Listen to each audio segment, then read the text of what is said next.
no confusion about it. We'll have it three, it looks like I hear three, so let's see. You've been sitting there since 3? Private signs. There we go. He's doing all right, he's on his way home right now. Seven, we have someone Candy. so, so But it we'll truly be probably is here in till a way. midnight now. This is a trick or treat, trick or treat. You want it Venmo or you want it off of? You're never gonna have so much fun. Wave the You TV. can turn it on, I'll be. It has been on. Sorry. It's on right now. It's being recorded. Yes. The townspeople have to go crazy. They're gonna burn down your house, Jeff, because you're late. We can swap, don't worry. Just one point. Swap The what? ones you don't like. Restrictions. Which one? Oh, the access restrictions. All right, with the hour being after 7 for the quorum. First item, minutes to October 15th. Make a motion to accept. Second. For the second. It's a coin flip. All in Doesn't matter. favor? Don't get Aye. Aye. Opposed, abstain. All right. Next item of business is, oh, we got a bond. Did you give that to me? Oh, there. Yep. From Kyle. All right. We have a request for bond release for Marion, and they calculated that they're reducing the value from 361 to 134, thereby reducing the security. So Kyle has said that, doesn't tell me the balance. Balance is 134,000, Oh, there Mr. it is. Chairman. All right, original bond, okay. I'll make a motion to reduce it to 134 grand. Second. A second from Katie. All those in favor? Aye. Aye. All right, 500, reduced to 134,000. Carl, what is that, insurance bond, or do you know? Yes. All right, so it really doesn't, other than him paying the premium, it doesn't make a difference. All right. Great. Oh, 703, or 705. Yep. I think it's 7:04, check. In 30 seconds. Good, I got time to eat. That's Oh, it's 7:02, wait, hold on. You You can't. get 7:02. All right, with the hour being after 7:05, we have a continued public hearing for New Pond Village. Nadine? 18? Yes. The applicant that Mackey and Mackey represents, Benchmark Senior Living or New Pond Village, they want to continue the hearing tonight without testimony, suspend the hearing until the matter can be heard before the board at their next hearing, and to extend the time to December 31st, of which time to suspend activity or any action on the matter until December 31st, 2025. Okay. I'll be inquisitive. What's holding them up? There's been issues with the plans. With us or with? No, they had just revisions that they had to do. I think there was an issue with Concom. I think they want to go to get approval from Conservation Commission and then come back to the planning board. Yeah, All right, so And we they're have scheduled for the 12th on the Conservation Commission. 12th of November. November. Whatever, yeah. All right, that's it. That's what I'm checking. They're not through with Concom. All This is right. bad for you. I'll No, make a they're mo- not. All right, I'll make a motion to give an extension up through December 31st, 2025. Second. Second from John. All in favor? Aye. Aye. All right, and on our next meeting, which is December 4th? Yep. Oh. We'll continue this to, we'll do the same time, 7:05 on December 4th. Fair enough.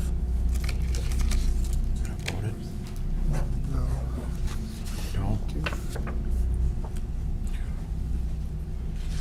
The question would be, is there gonna be a bunch of plan change? I'll ask Kyle, what do you think? Are you gonna be able to? No, not lots of plan changes.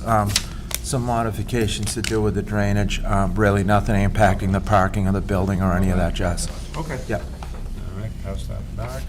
All right, with the hour being after 7:06, we have a continued public hearing for Walmart, case 2504, and Yeah, I'm hearing this, the same thing, if we can extend the time to which board takes action till December 31st, 2025, and to suspend the hearing without testimony until the board can put us on their next available meeting.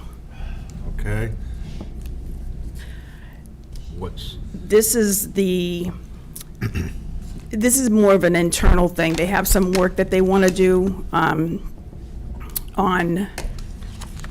just internal stuff that I really can't get into. It's nothing to do with, there is some plan revisions that they're going to make, but then there's a special permit that they need for the, oh, for the, some sign or something? no, the trailers. Oh, the trailers, oh, that's from the zoning, right? Yeah. Okay, And I think they wanted to get that squared away first. okay, when's your zoning, do you know? No, Phil talked to Jim, and I wasn't privy to what that conversation entailed, but I know that he spoke to Jim about that issue. Okay, the question is, do you think anything will happen if we go to the 4th of December? Yeah, I think they'll be done by then. You all set with that, too? you think? Yep. Yeah, Did- okay. Okay. There's nothing else that you need from you? I wouldn't say that. Okay.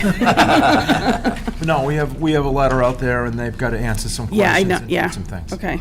Okay, I'll make a motion to allow an extension Yeah, you know, through we- December 31st, 2025. Second? Second. Second from John, all in favor? Aye. 500. And December 4th at 7:06. So you're 1 minute behind. What's good about that, if you drag on the first one, Yeah. you're dragging your second. So, all right, you all Okay. set, maybe? Okay, yes, I am. Thank you very much. Bye-bye. Thanks.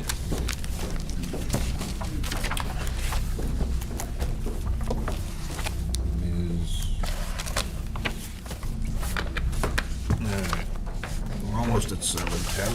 Hold that way.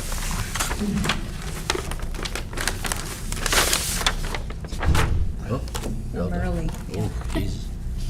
Hold on, somebody smaller. A couple of minutes before we I got another- open it. Oh, no, I left it. Two.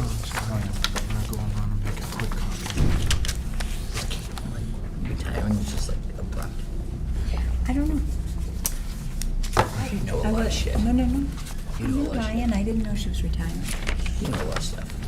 She's a very smart Here's the person. thing, can I just say something? Yeah. It's amazing. Like, I see you coach Tompkins. I can get you to a Lions meeting. You can go to all these other things. It's amazing. Can I be honest with you? I see you at all these other things. I'm like, wow. That was during work, Oh, was it? Okay. wasn't it? No. Yeah. I'm gonna tell Mary to fucking open the office till 8 PM. And then that way, the Lions meeting I do starts have at an, I thought I 6:30. had. It's during work. Change Lions so it's not the same week as planning board. Oh, come on. I'm serious. Come on. Damn you. It's How hard. much you have? Okay, so that's the official clock. All right. Next public hearing is, read it. We have notice hereby given, public meeting, November 6th, 7:10, main meeting room. Site plan application 2506, Toll Brothers, and from Westboro, and the owners being Edward Giandomenico Jr., Edward Giandomenico, David Giandomenico, Albert Giandomenico, Albert and Frida Giandomenico, with respect to property located 30 Maple Street, 101 School, 878, 892 Main, 915, 990, 929, 931 East. Said property is assessors map 25, parcels 233, 234, 235, 244, 245, 246, 247, and 248, and 250. The zoning district is the MBTA core and the MBTA outer core districts. And the MCMOD Communities Multifamily Overlay District.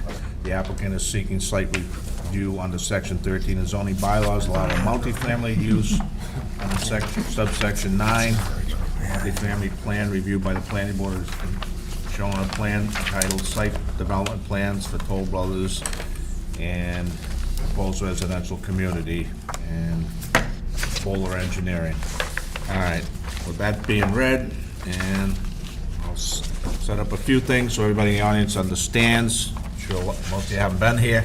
What we'll do is we'll allow the applicant to give a brief presentation, and upon that brief presentation, I'll read all the comments from the various boards and committees, and then the board will ask questions, and at the end, everybody will have a chance to speak before you go. So just hold your questions to the end, because you might hear it answered during the whole hearing, so that's the way it will be done. Now, just for everybody's information, this MBTA thing, this is the first time it's been done. This was, trying to be nice, was shoved down every community's throat, which I wasn't too happy with. I not in favor, but it's in our book, was voted by the town meeting, so this is what we have. So, and because it's something new, and we've never done it before, and I've never been part of it, tonight we'll have, where you go? Where's Pat?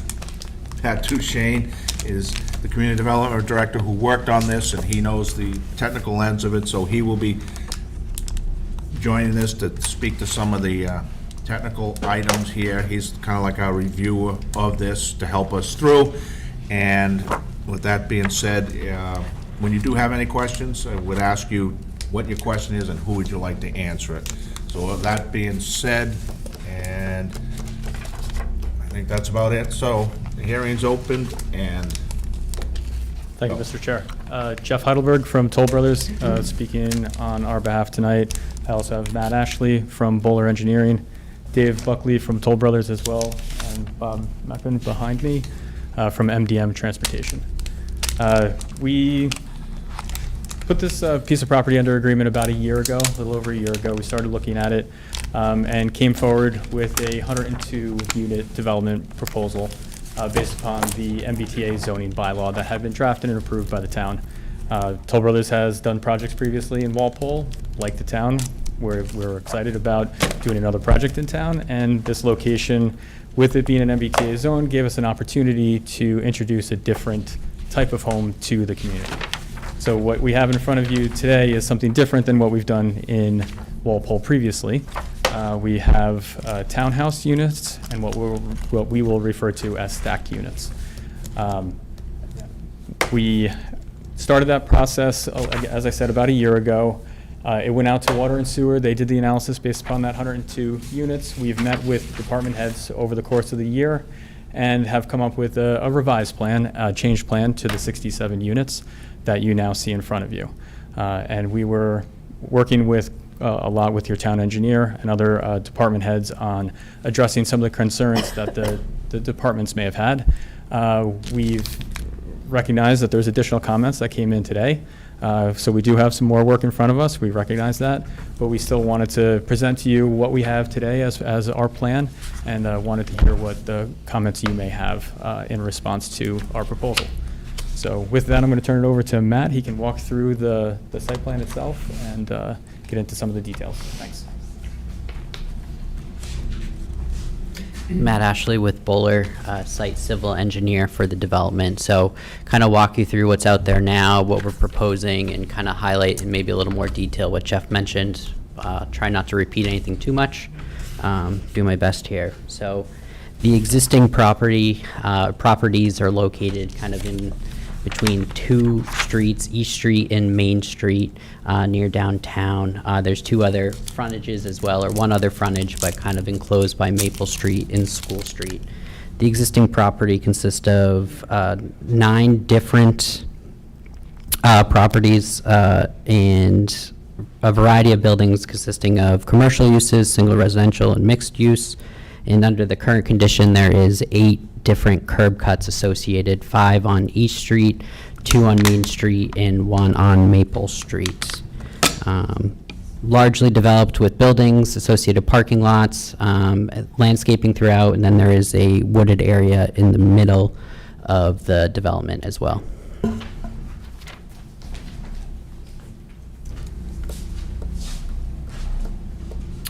So what you see before you is the proposed site plan, or the rendering of the site plan for the development. So as Jeff mentioned, it's 67 units located within the central and outer core of the MBTA district. And specifically, we're here before you for a site plan review because of that. The development currently, as I mentioned before, it sits on 9 different lots that will be consolidated down into a single lot as the project moves forward. And as currently proposed, there will be 2 curb cuts for the development. The first will be off of East Street. That'll be a full access curb cut. And then what is called right now Drive A that goes all the way down to Main Street. Main Street will just be not full access, it'll just be an exit onto Main Street. Internally though, cars can maneuver in both directions. There are 2 additional, I'll call them driveway access, and that's off of Road B, which is down the bottom left-hand corner, and then Road C, which is on the kind of the right middle plan. And those are for emergency access only. Working with the fire department for a good amount of time, needed a way to come out where they felt comfortable, so they didn't have to back down those B and C streets. So those will be fully gated, maintained for access at any time, but only for emergency vehicles. No pedestrian cars or vehicles will be utilizing them to enter or exit the site. In coordination with the town parking, wanted to make sure we had appropriate parking for it. So with the 67 units, there'll be 150 parking spaces. Each unit will have 2 garage spaces. There will be 6 driveway spaces, and then an additional 10, we'll call them community spots throughout the development for visitors or anything else of that nature.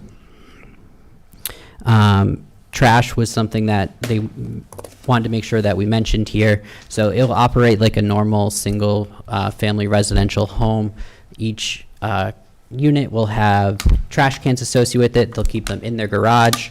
They'll take them out for trash pickup day, and then they'll take them back in as soon as that concludes. So nothing will be stored outside or at large during normal, I was gonna say business hours, but throughout the day.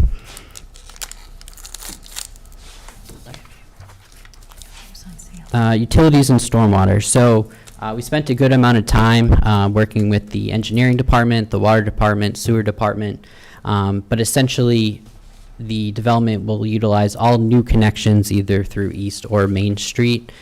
So water will be a looped connection from Main to East or East to Main, and then branches off down the drives B and C down the middle. Water will have individual services for each building and metered appropriately. For sewer, we'll have a sewer main kind of starting by unit number 1, which is in the top left-hand corner from the rendering we saw before, and that'll connect down into the existing sewer main in East Street. So been working with both departments very well, and as Jeff noted earlier, took the time up front to make sure that the existing systems had capacity to handle it, and those both came back as adequate to handle the development. Stormwater. So we also took a lot of time making sure stormwater is appropriate, and one of the first things that we heard was no connection to the town infrastructure for stormwater. So as such, followed typical protocols, test pits, groundwater, and in coordination with the engineering department, make sure they agreed with all of the elevations and calls we were making out there. And essentially everything will be collected and infiltrated on site. So currently out there's not much. There's some commercial development, but everything will be collected in deep sump hooded catch basins, transported underground via pipe network into water quality units, and then they'll either go to a subsurface or a surface stormwater basin. But essentially everything will be contained on site through the 100-year storm.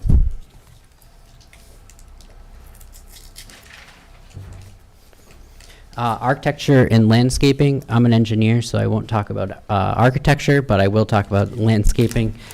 So came in with a very robust landscaping plan with a variety of different canopy trees, evergreen trees, ornamental trees, shrubs, grasses, perennials, over 1,000 plantings on the site. The real focus for the plantings are by unit entries along the drive aisles, and then a dense variety along the perimeter of the site as well.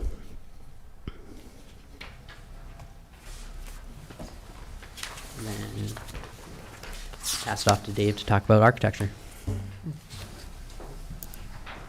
Sure. So as we mentioned, there is two different areas within development. There is the inner core and the outer core. We are proposing two different style of housing based on the particular location. On the outer core, we have townhome style units, as you see here in the renderings. These are going to be 3-bedroom attached homes, two-car garages, approximately 2,300 square foot units. Switching, the next slide. Within the inner core, this is where we have, as Jeff has referred to them, what we're calling stacked units, which is interlock stacks. So there's not two full floors dedicated to each unit. They're intermixed. So each floor will have multiple floors associated with it. So within each stack, and I'll speak and then point. Within each vertical stack, you'll have 2 units interlocked. So, for example, this unit will have square footage here and here, and this unit will have square footage here and here. So it provides a dynamic level of housing within those stacked units. So that is the inner core product. Once again, each unit will have its own tandem 2-car garage and will have the front-loaded visual on the street. So this is your street view, if you will, or your sort of public-facing view of these units.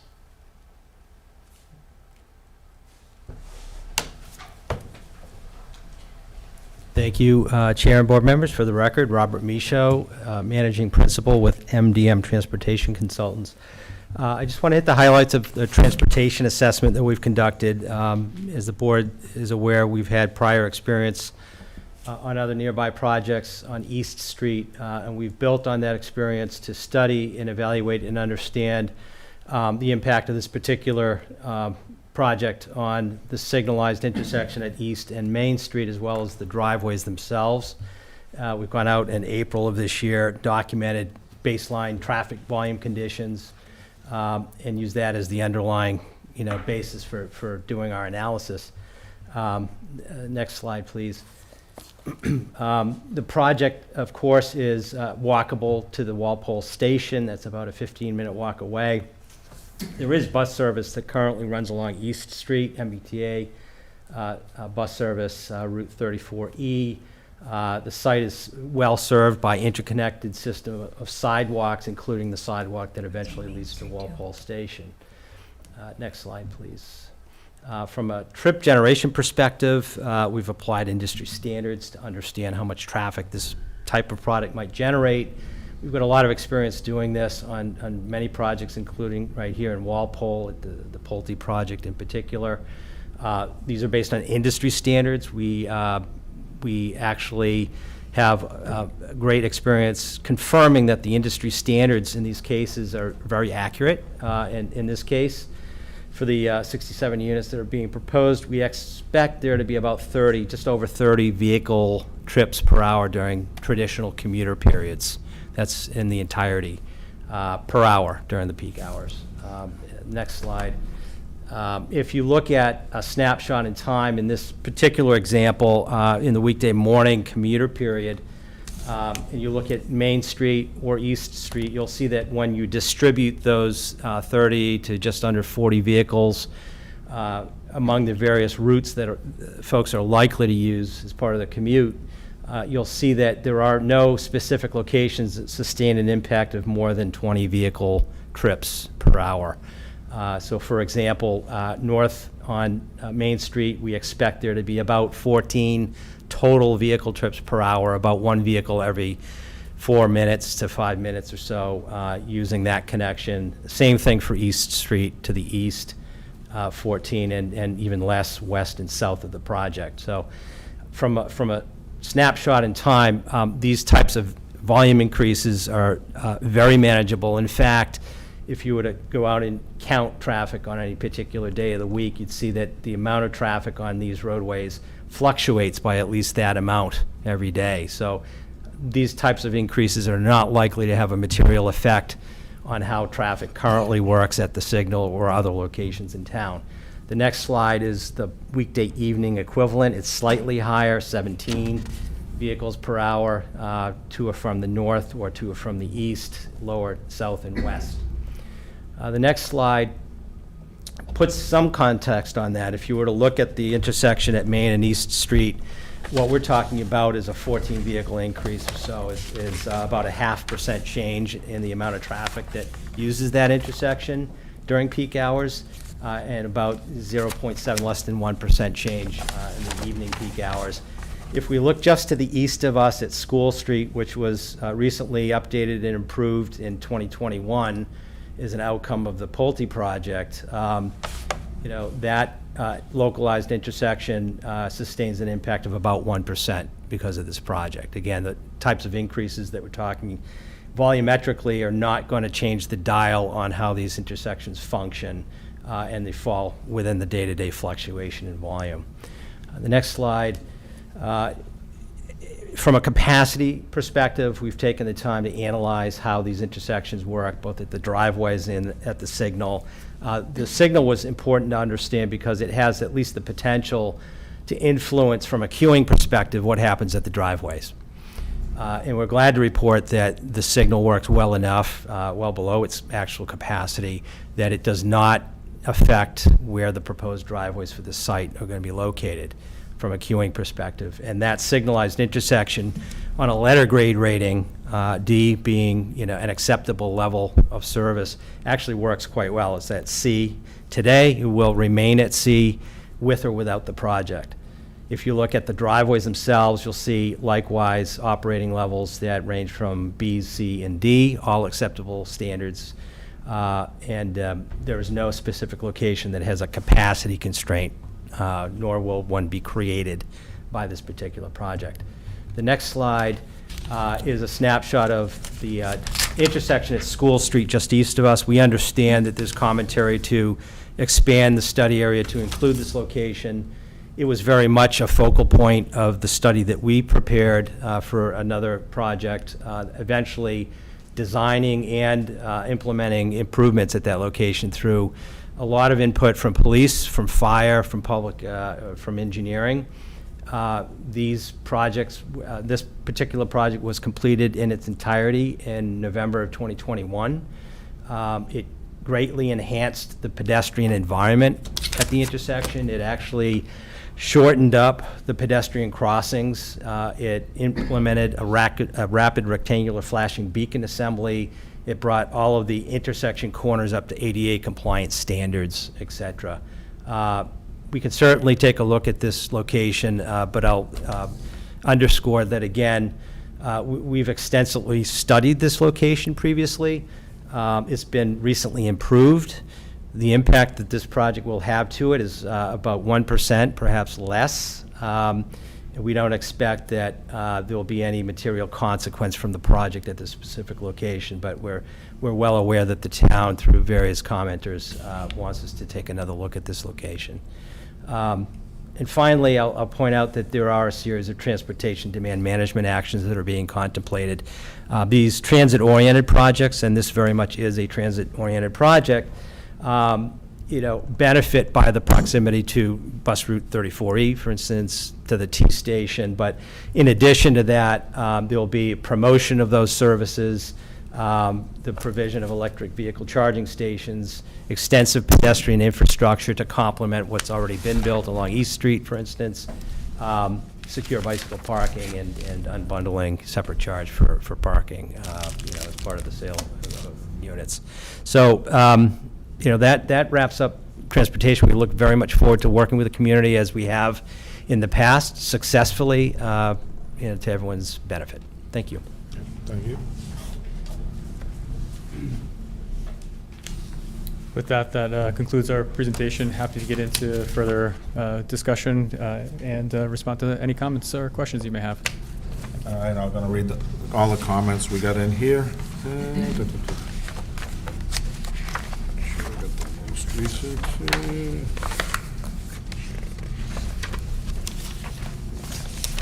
Save cows.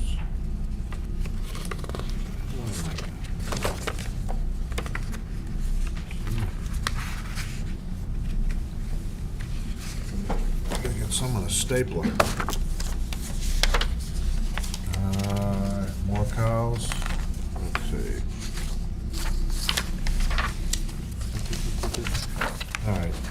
Saving cows for Carl. And the first one, Board of Health, dated October 22nd. And at the meeting of the 21st, they voted unanimously that the board does not have any concerns, but they do recommend trash and recycling be provided in accordance with the Massachusetts waste ban.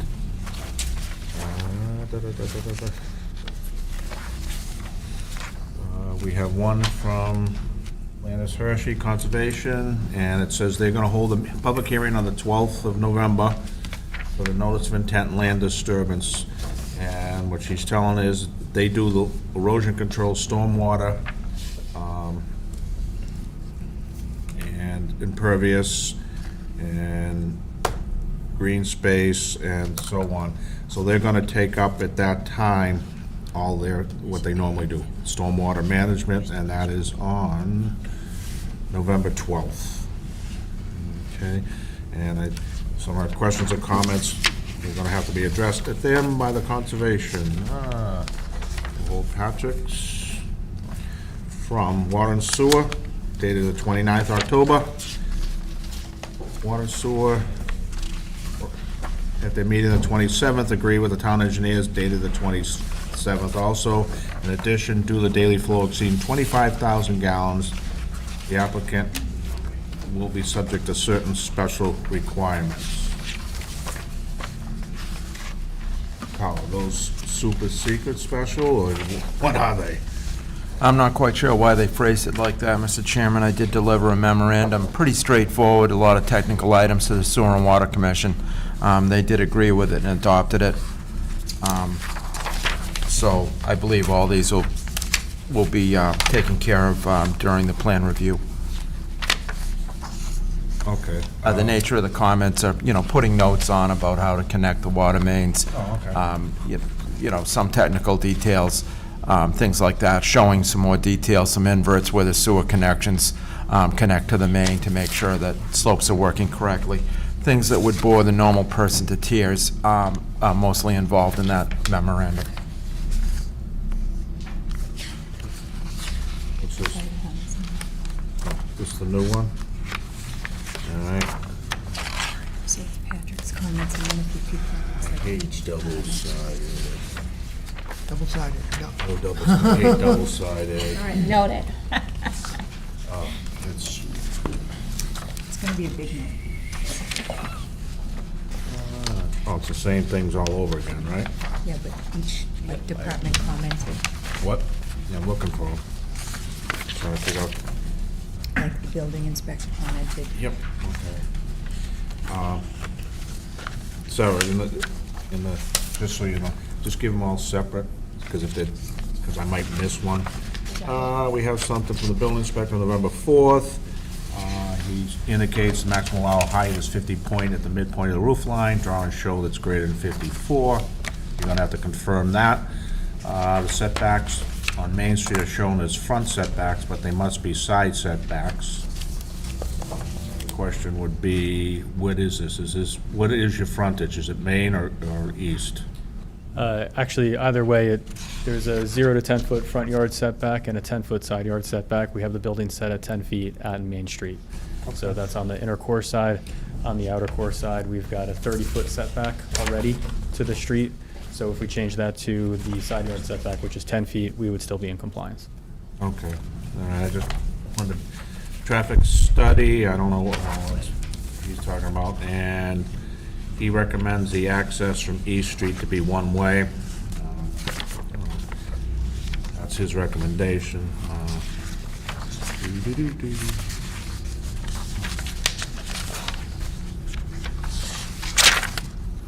right, we'll do it again.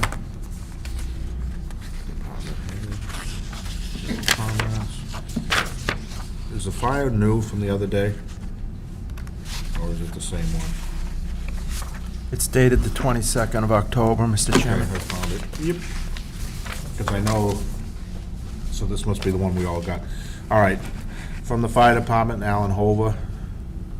Is that right? Mm-hmm, good job. Dated October 22nd.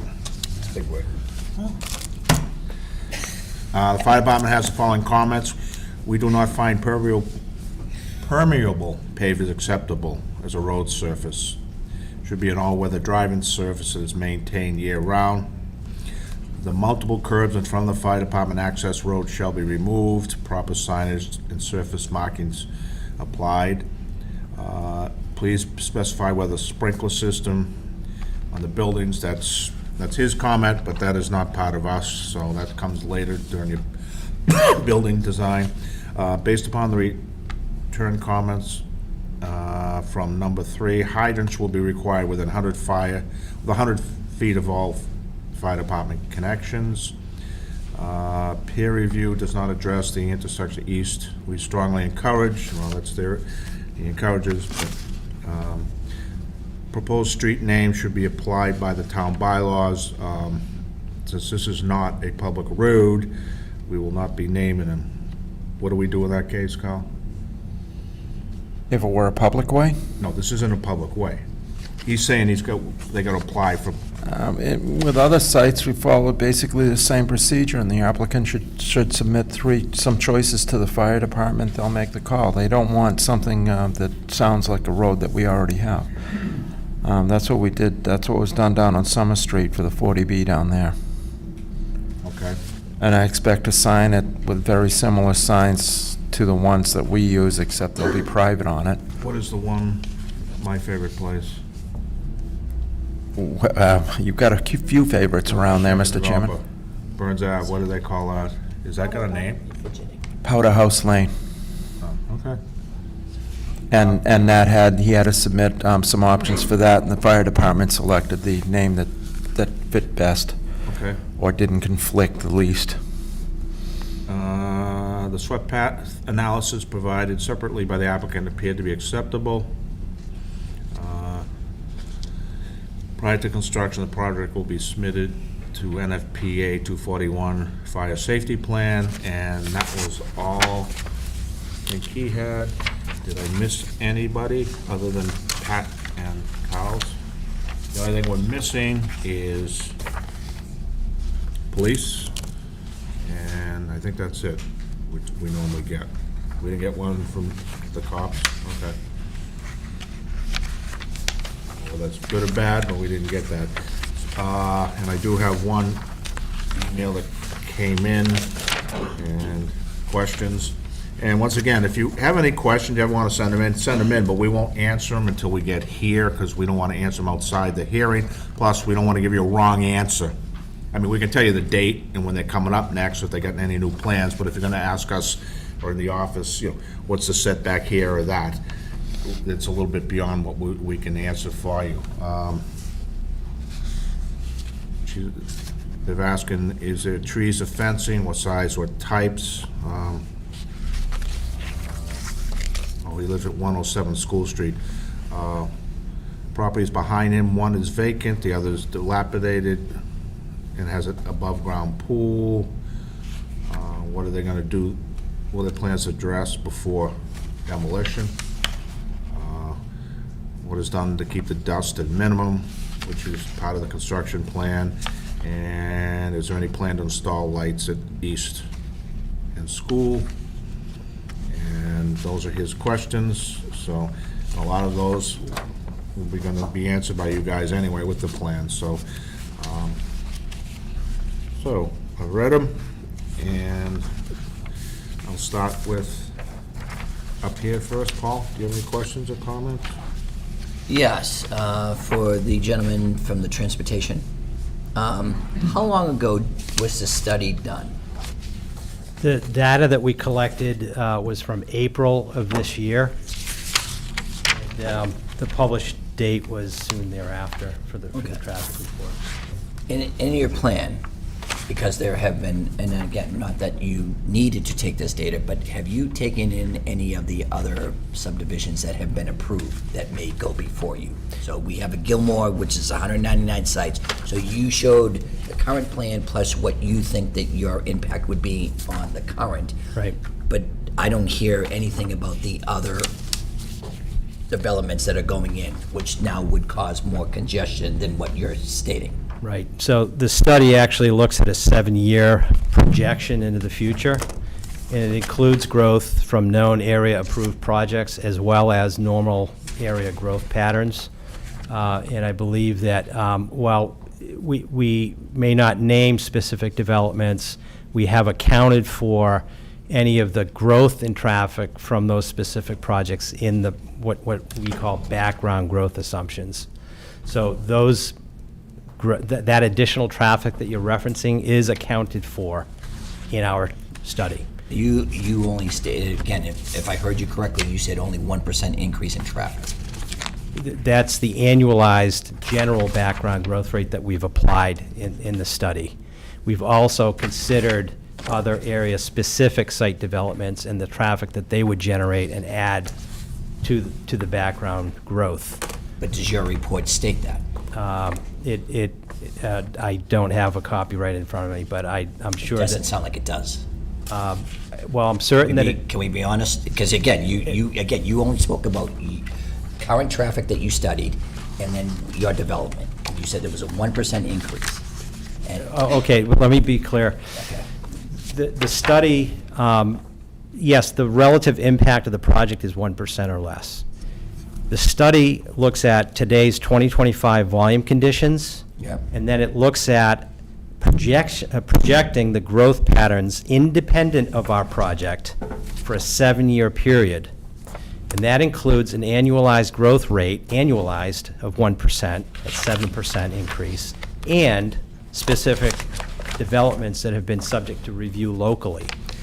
That combination of traffic, the 1% annualized growth, and site-specific traffic have been accounted for and included in the future year projection that is in the traffic report. So there are really 3 periods that we're looking at, or 3 conditions. There's today's condition, the Yep. April data. That's from 2025. We look at a 2032 condition, which is a 7-year projection forward. And then we look at the additional traffic that this project would generate above and beyond any growth that happens in by 2032. So, the study was done using a standard recognized protocol for traffic studies by looking at those conditions. Today's conditions 7 years from now with other projects built and growth, and then a third condition which adds the additional trips from the project. The difference between the no-build condition, the 7 years of growth, and the project built is 1% or less, right? So I didn't mean for that to be a confusing No, that's okay. point. No, and I apologize. I don't want to sound like it. But here's the thing. Where does your metrics come from? Is that a study in a national study where you said that, in 2032, you take over the years of 2025 to 2032? Do you take a certain basis, like you say, that you get to this metric of 2032 that you're specifying, versus the actual growth that is actually happening in the area? And what I'm trying to get to is this: is that I think you're taking a standard metric to derive your analysis of to 2032 to the actual growth that's going to happen in that downtown area. So I'll be clear, we did this for our prior studies in the area as well, right, the Pulte project.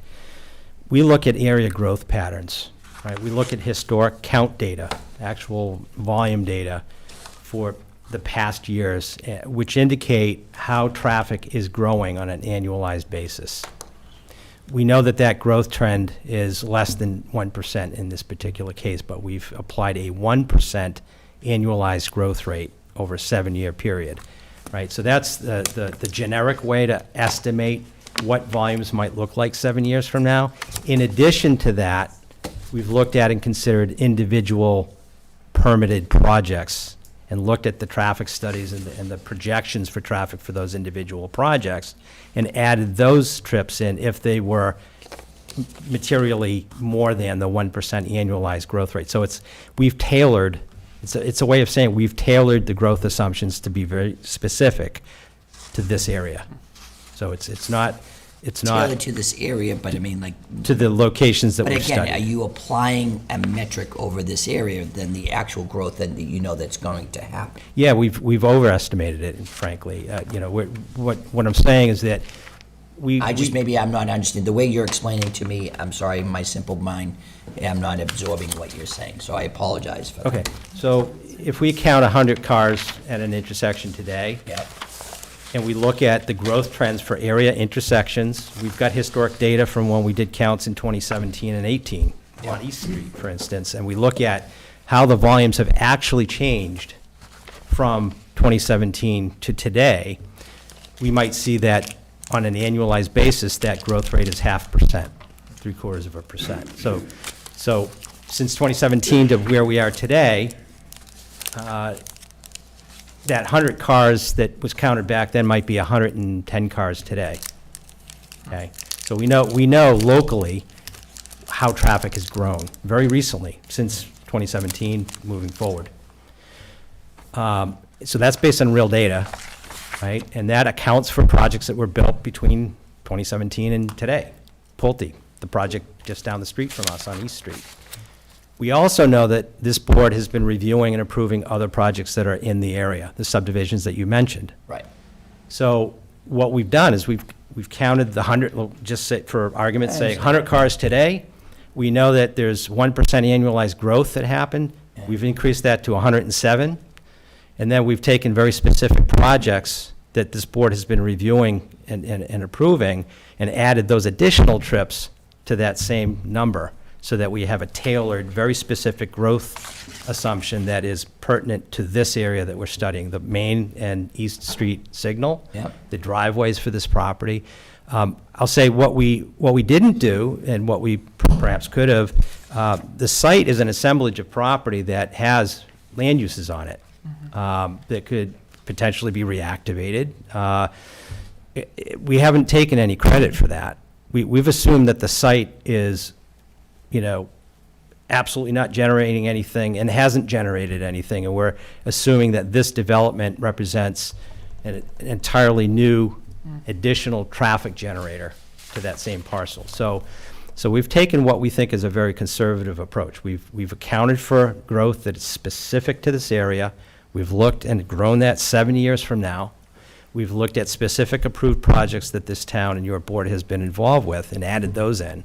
And then also added in the trips associated with this specific project. So it's a layered approach, and it's the same approach.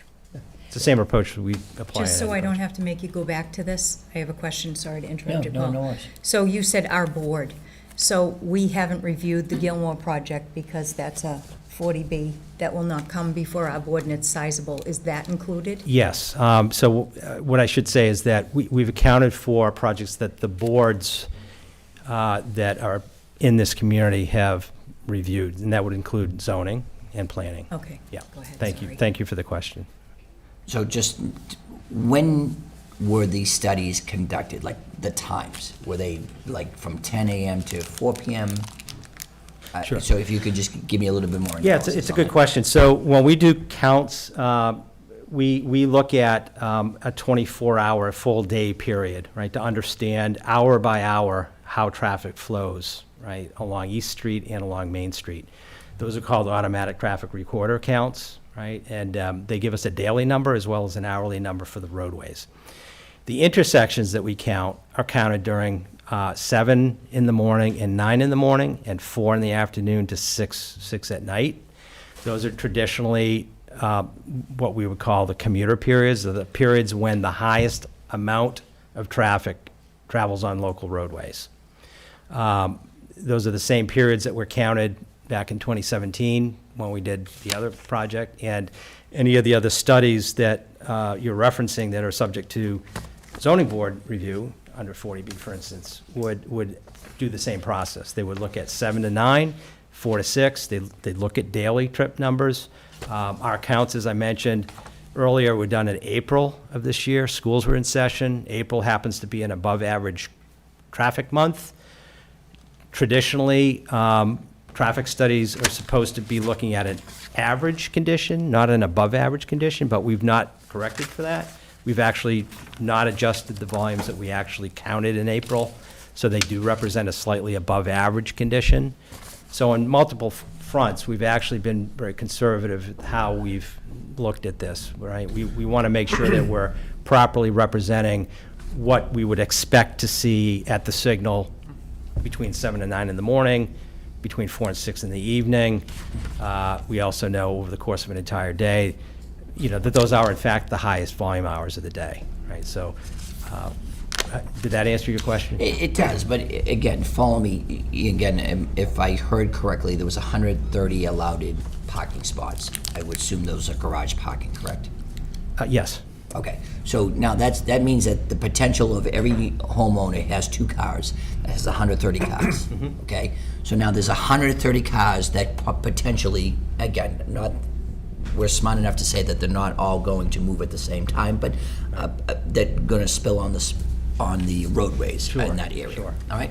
Now, if you take a look, again, during your time, 7 to 9, 4 to 6, right? The traffic already is absurd in the town of Walpole. We should be a pass-through town, but it's already crazy, right? So now, again, you say you take in this building, Gilmore's, okay, property, that's going to have 199 units, there's gonna be cars in that, and then you're gonna take your 130 parking spots, that possibly more cars to take in. Your metrics don't add up to me. I'm not calling you a liar, sir.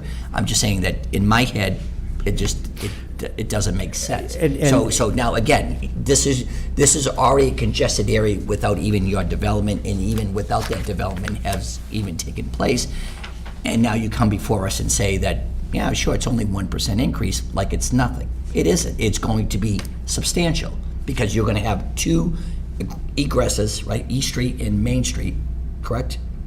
Correct, yes. Okay, dumping on. It's already a mess. Right. It's already a mess. Yeah, just to be clear, this will be subject to peer review, I'm certain. The project that we did for Pulte down the street was subject to peer review as well. If you go count the driveway, it performs the way that the studies predicted, and we're using the exact same protocol here that we used in that study. We do dozens and dozens of these types of projects throughout the Commonwealth. We're involved with over a dozen currently. We have real data for operating sites that validate the numbers that I just presented to you. I understand the confusion about 130 spaces, is that 130 cars? But reality is, not everyone leaves at the same time to go to work. Many people actually work remotely, at least maybe perhaps once, sometimes twice a week. Some folks may be nurses or clinicians that leave very early in the morning. Others are lab workers that leave later in the morning. There's a number of factors that relate to how traffic is generated. And so the best proof in the pudding, frankly, is to go and actually count a known facility, and to see how it functions. We do that regularly. And we have many, many projects that we go back and count. I'm having the same conversation in Plymouth on Monday night. So I'm just going to share one thing, right, even to the town people. What frosts me is that the T thinks that these 130 car, parking spot people are going to leave their cars behind and walk 15 minutes to the T station. And that's assuming that they all work in the city of Boston, that nobody works around this area, and nobody's going to leave, nobody's going to take their car to so forth. But we realize that they're all probably going to have children.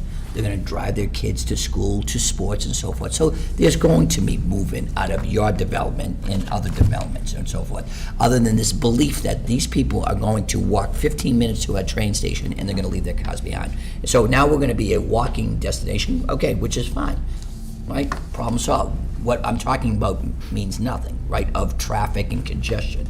But that's not going to be the reality. And for that, and we as the town of Walpole can't control that. Yeah. And that's what frosts my ass. I'm sorry, folks. No, understood. So to your point, we didn't take any credit for people using I didn't public say you did. transportation, I right? didn't say you did. So we're not assuming that everyone or even anyone would actually use the T here. I strongly believe some portion of this development will absolutely use the T. I believe that, I'm certainly there'll be some people that'll be attracted to this because it's close to the T, right? Which is natural sense, right? Yep. Again, we have to apply common sense when we make these derivements, okay? But again, the reality is going to be not all those people are going to head to the T. Yeah, I agree. So we didn't take any credit for that. So the numbers that I've presented to you don't take any reduction for that factor. So again, we're being conservative. I made my point. Thank you, sir. Thank you. I appreciate it. Appreciate it. Yep. Before we go on, I jumped, should have had Carl and Pat do theirs, so, Carl, I was gonna do this second after your big, long comments, so might as well go to peer review, heard it right here. Might as well. Gonna do it, right? No we're all in, so there's no need to have big, long discussion, right? We're gonna do a peer review. Yes, agreed, yes. Okay, now, the way it is, we have to select somebody, right? We do. Okay, and the question, and if we select him at the next meeting, then he'll look at your stuff, and from what you said, you already have it, correct? You can make the choice now, Mr. Chairman. There's 2 quotes attached to that memo. We got 2 quotes? 2 quotes, yep. Can I interrupt you and ask a question, please? You gonna go ahead? Because a lot of my comments about traffic have to do with this. So, just looking at what he has, I don't feel what he has is inclusive enough. I feel we have to look at a bigger area. Can our peer review look at a bigger area? Whatever they, It They could look at it. It could, but that will modify the proposal. Because, so, I'll just give you an example. This is my neighborhood. I mean, this is where I live, this is where I work, this is where I walk. And I walk a lot. And that being said, I stopped walking where the new crosswalk is in front of the Pulte development because of how many times I almost got taken out while the sign was flashing. So, when we did the Pulte project, I said Diamond Street should be taken into account. I said that the church and the school impact traffic, and I was told it didn't, and I was told that it didn't need to be taken into account. It's not the case. We've had 3 pedestrians, I think, if we could check with police, I might be wrong on that, hit since that project went in. Whether it's related to that, it maybe isn't. But the fact is, we even had a death. So, that being said, I mean, Main Street, you can't get down. I myself, when I go home, I don't go School Street because I don't want to shoot out there. I go up Kendall, I go down School, I go Norton, I go Hartshorn. It's much safer. I've taught my kids to go that way if they're coming in that direction. This is impacting, if these people move into this project, they're not just going to go Main Street, East Street. This is going to impact a big circle. This is not just impacting Main Street, East Street, School Street. This is impacting a very large area of the downtown. You look at it as downtown, and you know, it's businesses, it's mixed use. There are a lot of little neighborhoods tucked in here. And it's impacting a heck of a lot more than East and Main Street. So I want that study to be more inclusive. I mean, I can't tell you how many times, I walked Tuesday, I think it was Tuesday, I don't know, I get out early, I think it was like 3:30 maybe. And East Street was continuous. Me trying to just cross School, stay on East Street, cross School Street. I had to stop. You have to be careful because they're shooting this way, they're shooting that way, someone can be banging a left. It's just, there's a whole lot more involved here, and I understand you're doing your job. I understand you look at the numbers and you study it, but unless you live there and you travel it, I travel it multiple times a day, whether I'm in my car or on my feet, and it's not as simple as what it's being made out to be. You said it so much nicer than I did. So I really think it's safety, it's safety, whether it's a car accident or a pedestrian accident, it's safety, and we need to look at it more in depth. And if we are adding more than this project, which we know we are, we have to look at the big picture. We can't just look at the small picture. So to go through you, Mr. Chairman, of course, there are 2 proposals that I solicited. We gave them the traffic impact assessment that MDM had prepared, and also scoped out some other things to go along with it to make sure that not only that impact assessment was looked at, but the site circulation itself. One of the proposals is from Bowman, one is from Beta. The Bowman proposals show specific intersections that they're gonna look at, which did not go out as far as you have identified, Katie. Yeah, I mean, I'm looking at Kendall, I'm looking at Norton, I'm looking at Hartshorn, I'm looking at Diamond. Not all of Diamond, just that piece of it, because people are cutting through. I mean, I won't keep going, because I'm just gonna be repetitive, but you, unless you live there, you don't understand it, I don't think.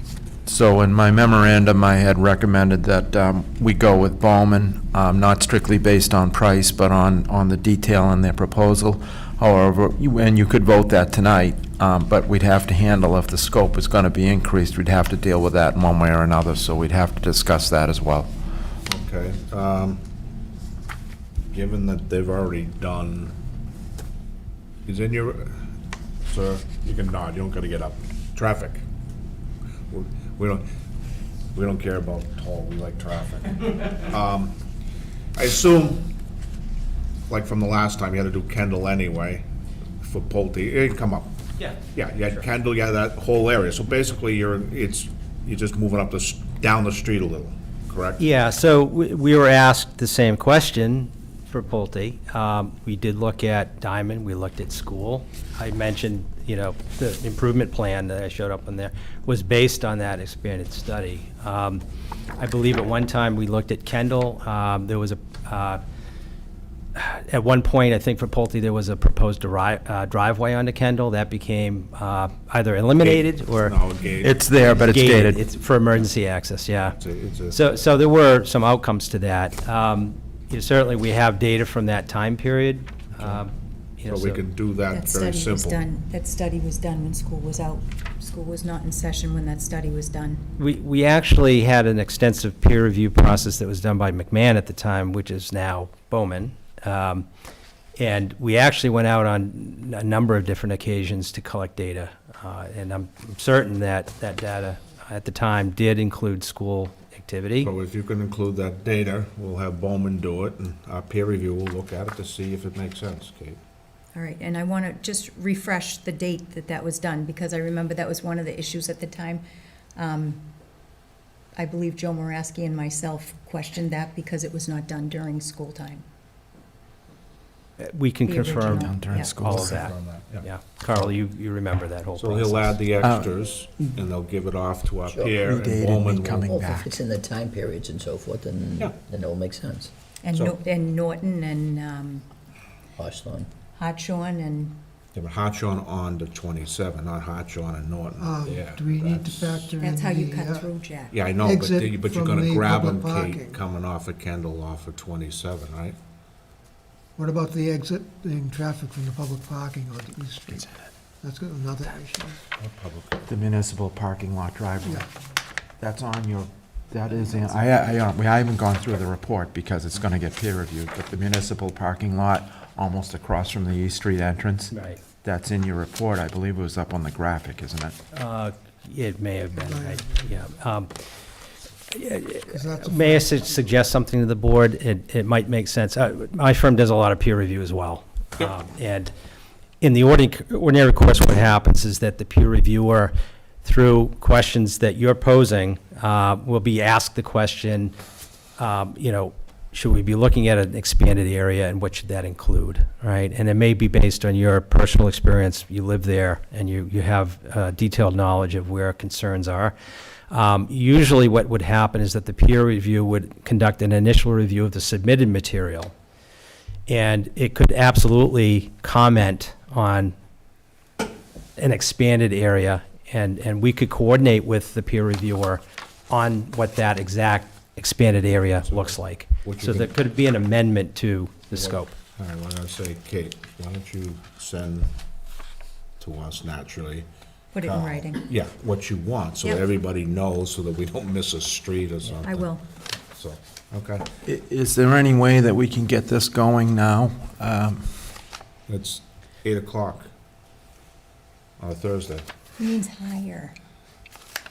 Oh, I misunderstood. He misunderstood. means Sorry. pick us. Jack was. I didn't misunderstand. Kyle, Like I sorry, said, buddy. I'm ready to go, Kyle, let's go.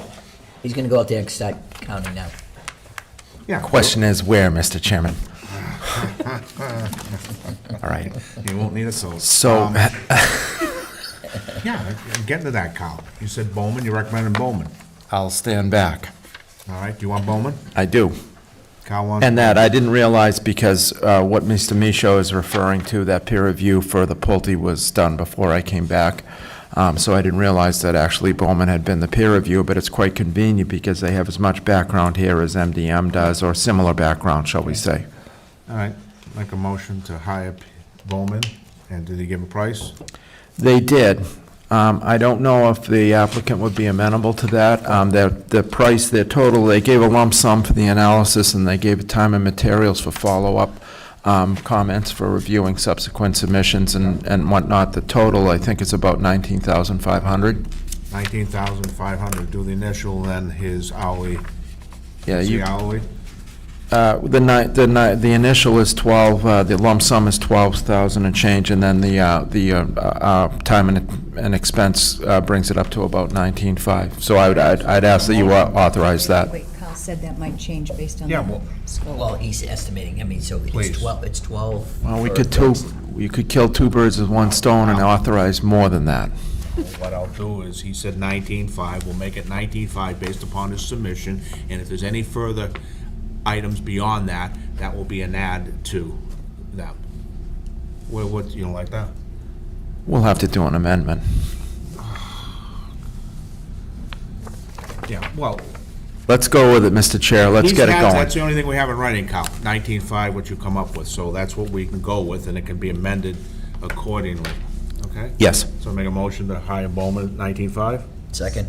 Second, all in favor? Aye. Aye, opposed, abstained? All right, get things going, we need, you got a check? I guess it'll be down here tomorrow morning. Yes. Venmo. We're gonna have to add a 3% though. Okay, so you're all, Okay. so we're gonna have Bowman's start on it, and Katie's gonna send to everybody so everybody knows what's up, right? Yep. What the area is. You might wanna do a map too. Detailed diagram, please. No, seriously, so they see it. It's a lot easier. You could tell Okay. Norton and this, and if they Okay. can't see it on a map, it's like, this is what I'm looking at. Yep. So he See you understands. working. No. No. All right, now, moving on, the good stuff, all of Kyle's wonderful comments. Mo- So, we'll start, Kyle, in the essence of not wanting to, us not needing to know whether the scale is wrong or something like that, and for all the people here that they want to hear, could you highlight what the biggies are so that we, you know, if a plan sheet was misnumbered or something like that, will be corrected. The diddle stuff, I guess you'd call it. Yes, Mr. Chairman, I get the drift. There's 4 pages and 88 comments. We won't go through all of them. Yeah, that's a technical term. As mentioned previously, there was a memorandum issued to sewer and water, the kinds of things on there. I wasn't very specific before, but there's a lot of disconnects of sewer and water services for all the buildings that are going to be removed. They all have to be done out to the main. We ask that the sewer design be reviewed and possibly a little bit deeper to serve units 1 through 8 through the basement floor, just good practice. Some other detail about inverts and things that I mentioned. Possibly the addition of a water loop at one of the ends of the roads back out to East Street. And we've got some questions about the size of the fire service, et cetera, and then some notes and whatnot. That's the sewer and water comments. The main site plan comments, we covered just about everything in the plan submission, including some comments about drainage. I'm not going to go back over that. Mr. Ashley did a great job of recapping the site design, the previous reviews. We've reviewed the plan aspects of the drainage, and we've got some comments on that in here. We have not yet reviewed the drainage report. That will go to the Conservation Commission hopefully next week. I do have some overview comments that I will go over. We indicate that the fire truck maneuvering plan is usually in the site plan set. It doesn't have to be, but it usually is. We've noted the dumpsters, but that's been explained. Trash pickup will be curbside, essentially. We do know, and it's a problem with some of the other permitted developments that we have, that there needs to be a drop-off spot for delivery vans. That needs to be within the site. They need to be able to pull up, similar to what was done with 130 West Street, maybe not exactly in the same way, but they added on a spot for delivery vehicles. Location and routing of roof drains and foundation drains, a very exciting topic, needs to be shown. We did make a comment about the permeable pavers. I've never been thrilled with them. Conversation with Mr. Ashley, the design engineer, reminded me that I had not objected to them earlier, but we wanted them considered as pervious, as impermeable in the drainage calculations. There'll be further discussion about that. And I do comment about, and it's not really an engineering issue, it's a use issue, about whether there will be dogs allowed in this. Even in the DPW engineering world, we have heard about people walking dogs from other developments in places that they don't like them being walked. So I didn't hear any discussion about that. The applicant will want to address that. We do know, we make some comments about off-site. The plans show milling and paving, a good stretch of paving on East Street and on Main Street. Main Street was just paved this summer. East Street was paved in the spring of '22. And we know when you go in a road that's within the 5-year moratorium, you need to go and get permission from the select board before we can issue that work to happen. We've recommended that it be secured under bond. And then we want to make sure that there's continuity on the sidewalks and whatnot, so if they do the work in front of their site, and as Mr. Michaud pointed out, the intersection of School Street was redone, School and East was redone in '21, but we don't want it there to be a gap of older sidewalks in between. There really isn't very much. The sidewalks are generally in pretty good shape. We want to make sure all those things are taken care of. We have a puddle right at the municipal driveway entrance. We have asked them to put in a catch basin to fix that. I also know, we've gone over that the intersection of School and East Street needs to be reviewed. I make a comment about the street names. They need to be, they need to go before the fire department, at least that's the way I understand the process. They have proposed Willow Glen Way, Brookhaven Lane, and Millstone Lane right now. So I suggest you reach out to the fire department on that. And then I ask that there be some kind of a summary of cuts and fills and import removal on the site, so we have some idea of what kind of trucking is going to occur here. It's fairly flat site and whatnot, so it's not a big earthwork project, but I'd like to know what's going on with that. We did make a few comments on traffic about keeping things out of the way of sight distance. We noted that there are some discrepancies in the DIS and in the report about sight distance. Won't go through that, we're going to go through peer review on all that. And really, probably 75% of the remaining comments have to do with adding details, altering details. We have asked for some, to make these plans, so to speak, construction ready. We have a few questions on grading, but overall, it's a solid site design. They followed through on what we saw in preliminary submissions. We did have some comments about interim plan work showing how it's going to be phased. In other words, are they going to build a road first after the road's built? Which units are going to be built? And when they're doing that, where is the storage going to be? That sort of thing. Not too specific, but we'd like to have some idea of what's going on with that. That all ties into the conservation review as well. If there are any questions, I'll be glad to answer them. But that's what we have on this review to start out with. Okay. So you guys heard that. I don't know if you got the comments, but a little bit of homework on some of the drawings. Now, the last one through the town is from Pat. You want to come up here, or you want to do it there, Pat? Okay. So,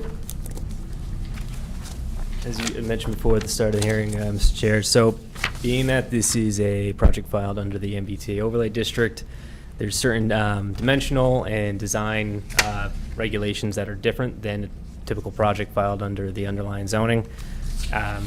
So the project obviously needs to fall in line with section 16 of our zoning, and then when it isn't, when there's it defaults to section 13, which is your site plan bylaw. One of those requirements in particular has to do with the affordability. So we have a 10% requirement within the MBTA overlay district. So as a condition of approval, we need to have at least 10% of the proposed units meeting the standards of section 16 point, I believe it's 8 of our bylaw in terms of affordability. So that's just documentation such as affirmative fair market housing plan and in a local preference percentage should be established for the affordable units as permissible under EOHLC's local action unit program. So that's kind of standard language we already have in the bylaw, and similar to a 40B development, that information would need to come in post approval of this.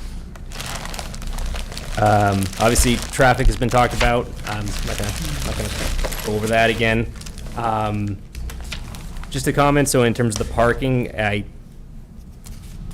would say that the number of spaces is certainly adequate. It actually exceeds the requirement in terms of the MBTA overlay district. It's a 1.5 space per dwelling unit.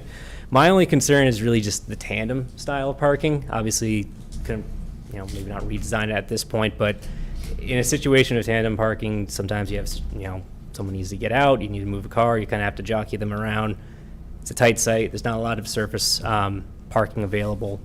If there's some way to kind of redesign that to provide a little more, surface level spaces, could alleviate some of the concerns of tandem parking, when someone needs to get out, someone needs to move. So that's just my concern of tandem parking. I don't particularly like it.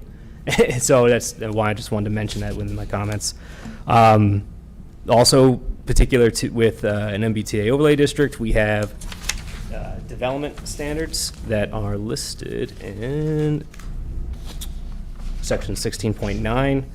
One of those standards is bicycle parking. So the applicant is actually requesting a waiver. So within 16.9, we go over different development standards such as setbacks, sidewalking, off-street parking, how a building is oriented within a development, shared outdoor space, and such. So, but you're also allowed to request a waiver from those site development standards. So they're looking to reduce the bicycle parking. It's a decision of the board whether they want to grant it. You could grant it as a vote, or you could, as your approval would be deemed a grant of that waiver. Bicycle parking in this situation seems kind of overkill, and each unit has a garage, so I don't really see an issue with that. I know fire has seen it, but I didn't see internal fire truck turning plans submitted with the application, so it might be good to have those included as well. In terms of the site plan itself, I would just like to see kind of reference to the underlying zoning as well, just for point of clarity. We have two overlay we have two sub-districts as part of the MBTA overlay. There's the central core and the outer core. What you see in the development where the less dense part of the development, that's within the outer core that has lower density requirements and a higher percentage of open space and a lower percentage of impervious. So they kind of follow the similar, the underlying zoning districts of general residence and central business districts. So when you see that development, kind of why it's designed the way it is, it has to follow the requirements of each each sub-district. Some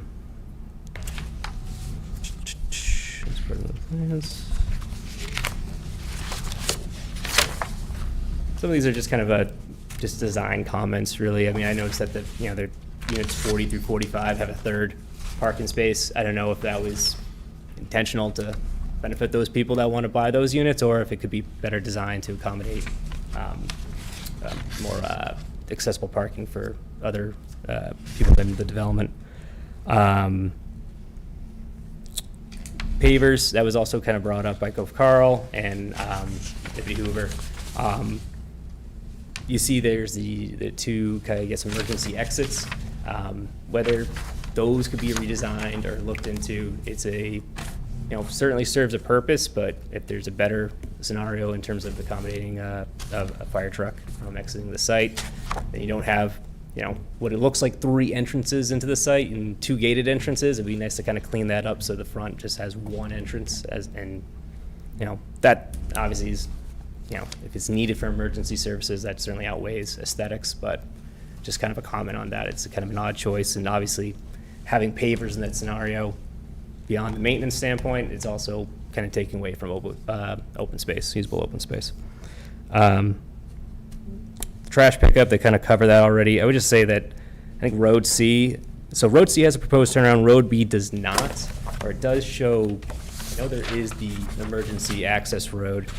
I just didn't know how that would work with a trash truck, if they have to back into the site or pull out. I'm not sure how that works from an operational standpoint, because you essentially have, 20 units along that road. So that's more of a question for the applicant.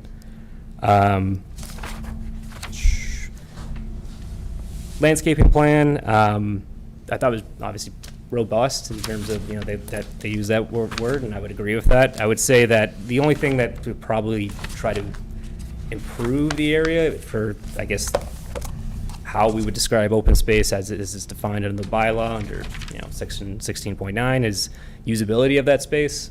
Such things as benches. Carl mentioned if, we have your dogs walking, they're going to have, waste pickup stations, additional features for the tenants, even like I said, benches, pavilion, something like that, just to kind of make better use of the space that's there. I had some comments on the architectural, so obviously they provided renderings of the outer core district. Looked great, but they didn't have elevations. I wasn't sure what the actual height for those proposed units were. And there wasn't any rear elevation provided. There's just the front visual for the central core, those denser units, those stacked units. They had the height listed at 54, 2 and 3/4. That may comply if our height's measured. It's almost like the average mean based upon the elevation. But in terms of the bylaw, it's 50 feet maximum height. So either reduce the height to 50 feet or provide the calculation to show your compliance with our height as it's defined in the zoning bylaw. And then question on the bedrooms, but I think I kind of figured that afterwards. This is just, again, more of a layout kind of comment. Units 1 through 8, which are kind of near Main Street, those are facing the road, whereas units 46 through 67, you're looking at the rear of the building. So obviously all garages are facing the road, but you're looking at the rear, which is kind of an off-putting viewpoint if you're at the lower density units. So I don't know if there could be any additional features or look into improving the aesthetics of that, so it's more kind of a cohesive development and not something that, if I'm in units 1 through 8, I'm looking at just kind of a flat wall of the other developments. Again, just more of that's a subjective comment, but it's just my comment on that. And then just kind of a comment on the fiscal impact study. I don't know if the board got that as well. I didn't see the reference to the affordable units calculated into that. It might just be a marginal change, but it would just be good to include that as part of the fiscal impact study. And then the data itself, again, not an expert, just a comment in terms of the data that was used was published in 2017 and looked at basically patterns from 2008 to 2015. I just didn't know why they didn't use more current census data. We have 2020 census data. We have ACS, American Community Survey data that's more current. So that was just a comment. I know that study might have been helpful for the purposes of that review, but it just seemed the data seemed kind of outdated, so I didn't know if they could find more accurate data to provide for that. So, is there any questions? Thank you. Okay, thanks. Yep. Now, Paul, since I jumped the gun with you, I'll go back to you again. You got further questions or comments now that the other stuff's out? I may not, I mean, I think we've exposed a lot of stuff that they have to come up with, so, I mean, at this point, I'm good, Okay, Jack. I just want to Yep, go no, I back. to appreciate it, that. yep. Kate? I just have a few questions. So, on the Bowler letter, I guess that's where most of my questions are gonna come from. And I'm not sure if they should answer this one, or Carl should, or maybe both of them. So, under environmental impact assessment, the flooding. So it does reflect, there's a small portion along the frontage of East Street. And in the old days, that area used to flood pretty badly, and I believe that the town did a lot of work there to mitigate that. I was wondering, you know, what the current situation is. Carl, I think you could answer that one. And then, is any of this construction going to impact what's already been done? Like, it won't undo anything, will it improve it? Is there still an issue there? It's in the 100-year flood. So, I'm not aware of any issue within the 100-year flood? So all you referred to was a puddling, correct? And Yes. is that based on pitch? Yeah, there's a spot in the road where that puddle's been there for 25 years. There's We not kept it enough there, pitch to right? get it out of there. Yes, so another So, at a 25. catch basin. It's really nuisance, it's a nuisance puddle, it's not any function of flooding or anything like that. Okay. But we're not having any trouble with the Diamond Brook Interceptor and whatnot, that's all Working functioning good. well. Okay. Yeah. And then, under F, hazardous waste, it says, and this surprised me, it said, is there hazardous waste present on the site? No. So I'm surprised with those old buildings, there's no asbestos shingles or anything like that?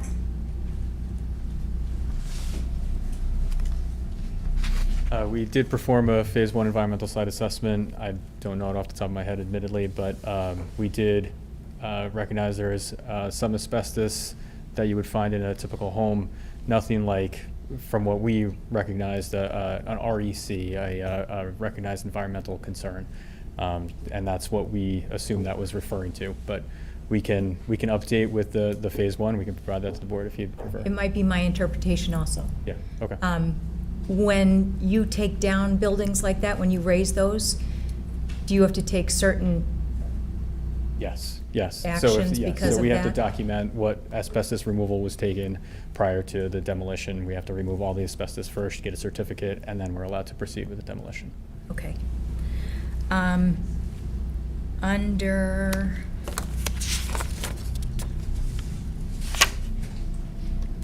the community impact, you referred to the historical issue. Can you clarify in regard to the demolition of the 3 historic, or maybe 1 historic, where you stand with the Historic Commission? Have you filed with them? Do you have to file with them? We do have to file with them. So there's 2 different historic, if you will, 2 different historic filings that we needed to make. One was with the state. Of the 3 homes, 1 is on the state historic register. The one that is in disrepair is the one that's on the state historic register. We needed to file with MHC, Mass Historic Commission, to allow for the demolition of that home. So we filed for that, and that was approved. So we're out of the state process for that home, but that doesn't include, obviously, the town process. So for the town process, we need to file a demolition permit first, and then that gets filed with the Historic Commission. So we've filed the demo permit. We're working with the Historic Commission currently on the application itself, and they're scheduling the site walks as we speak. And who's deemed it disrepair? That was my term. It's as you drive past, there's portions of the building that are taken off, falling down. That was just my interpretation of it. Okay.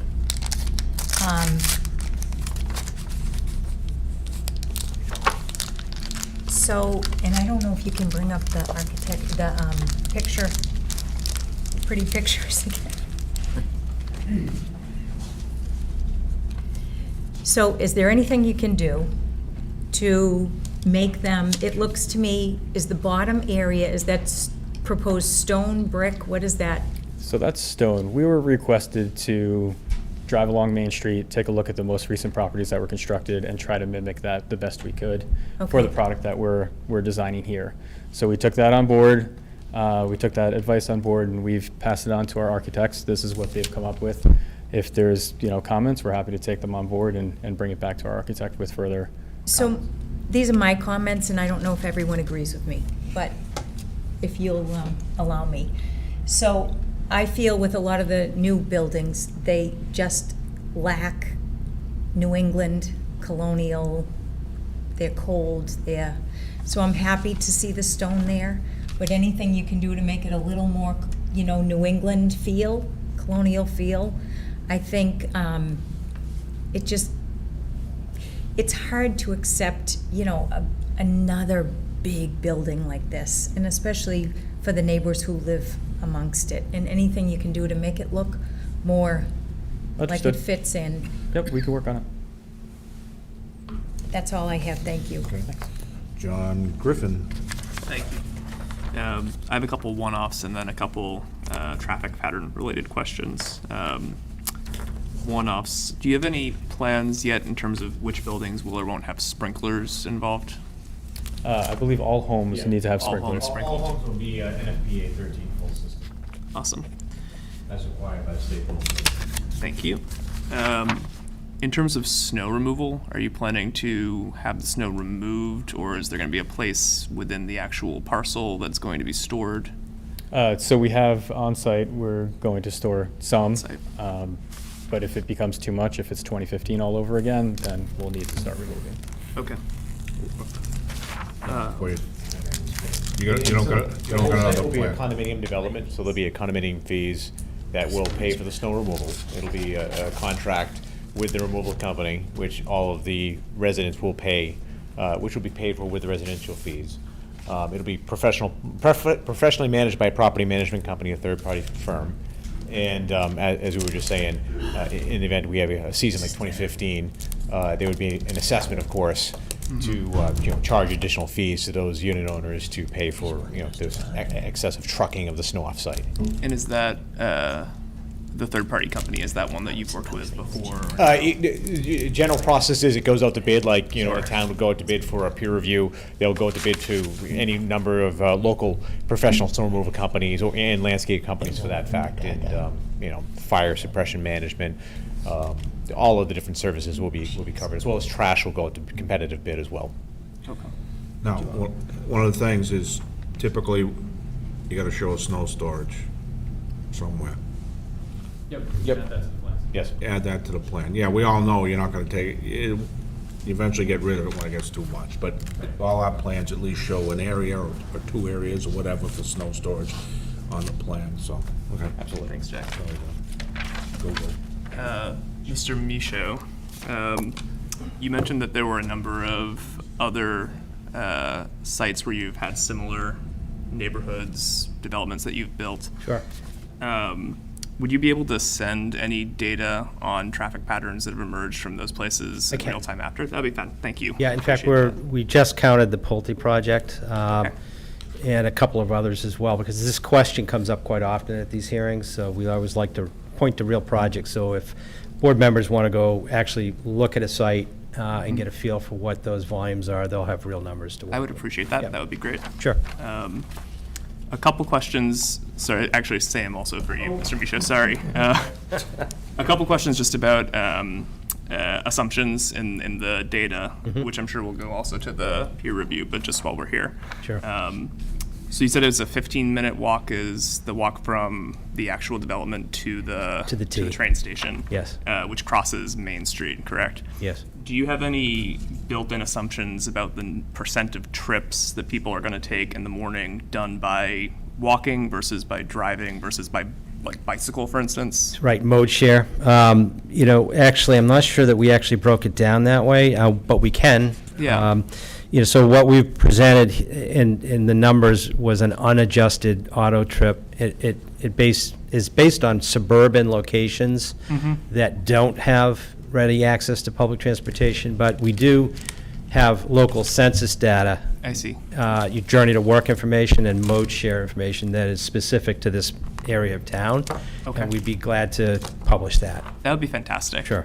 And then, in any developments that you've worked on in similar locations, similarly beyond the averages, do you have a sense, or could you share a sense of what percentage of residents of those specific places use which modes of transportation to get Sure. specifically to train stations? I'm wondering how many people are going to walk to the station versus drive versus take like bicycles.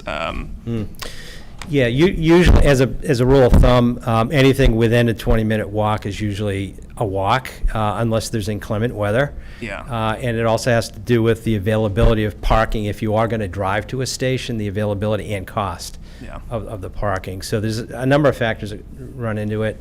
But, there are examples in Braintree, for instance. We just surveyed Jonathan's Landing, which is roughly about half a mile, funny enough, to the Braintree station. And we know that in that particular case, the traffic from that project is substantially lower, about 30% lower than industry standards, actually. So a good chunk of folks actually do use public transportation in those scenarios, and that's a probably pretty good example, Yeah. similar to this. Yeah. So we can provide those numbers to you. That'd be great. And I guess all that I would say is that 15 minutes to me sounds like it'd probably be a long walk for most people, especially across Main Street. Although I do imagine, which hasn't, again, I've said it a couple times, I do imagine a lot of people will probably bike that distance back and forth. And so that's a point on the bike parking too. I imagine that might be helpful. Yep. And then last for me on the tandem parking point, do you have any sense of what percentage of households that occupy this complex will be two-car households? Yeah, the industry standards will say that what they call the 85th percentile demand, something that if you went and looked at how many cars are parked at a site like this at 1 a.m, how many cars that is, it's 1.43 per unit. Okay. So that ties in with the 1.5 ratio that is in your bylaw. Yeah. For transit-oriented facilities, we're working on a project in Shrewsbury right now that has a ratio of 1.4 per unit. We've got another one in Newton that has a 1.25 ratio. So the tandem issue here, really, as a practical matter, it's common to have tandem spaces for these types of units. Okay. It's a common family. If, my wife or girlfriend or whoever that is living with me needs to move their car, it's not rocket science, right? So I don't see the same issue or concern with tandem parking. It's a common parking strategy for projects like this. And if you were to look at the average number of vehicles owned, I would say it's probably pretty close to 1.2 to 1.5 per unit. Yeah. And I think, correct me, anyone if I'm wrong, I think that for MBTA zoning, actually the number is lower than 1.5 generally. Is that right? Yeah. MAPC actually did a very detailed study of facilities over the last couple of years, and it shows that the peak parking demand rate in reality is closer to about 1 space per unit. So we see a downtrend in parking demand, frankly, for these types of projects, but the actual provided supply has to factor in the marketability of the units as well. So, it's sometimes viable to have parking, if it's surface parking, for instance, to have a number that's closer to 1.5, 1.6, knowing that you've got some flex, right? So if the actual demand is 1.2, 1.3, you've got some surplus of parking above and beyond. In this context, where these are garage units, it's simply more practical to have a 2 per unit ratio, just as a practical matter. And then last from me, and sorry to keep going on, I do want to just double click on the point about spaces for delivery vehicles, just because Yes. I imagine I've noticed and seen data on the number of accidents that are caused by large numbers of delivery vehicles, and I expect that this will be a large amount of demand for delivery vehicles. So if you could take that into account, that would be appreciated. Yes, and that's a common request that we factor into these projects, so we're glad that that came up. We'll take a look. Okay, thank you very much. Thank you. All right, John O'Leary? First, I guess, clarification of exactly what tandem parking is. It sounds like it's like a two-car garage, but it's one behind the other. Am I correct on that? Yes, that's correct. So when you pull in, there could be a car in front of you already. You'll pull in behind them. Garage door is able to still close behind you. There's two cars, one in front of the other. The way these are arranged, the group that's the family that's on the first and middle floor would have one side of the garage, basically one side of the unit with its own garage door that's completely separated by a wall to another garage, and that would also have that front to back. So there'll actually be a wall between the two? There would be a wall between the two, yes. Let's see here. Let's do it right here.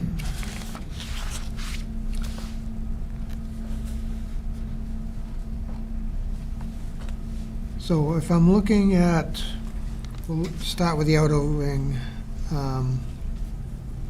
1 unit per building, basically, it looks like. Parking is, the garage is accessed from the front, from roadway A, for instance, in most cases? Yes, that's correct. Okay. The front of the building is facing Maple Street in this case? In this case, yeah. Say, Unit 1, say. The top one, top. Yep. one. So you have, if we can go to the townhouse rendering. So this is what you would see from the interior of Road A. Yeah. So this is actually that view from A.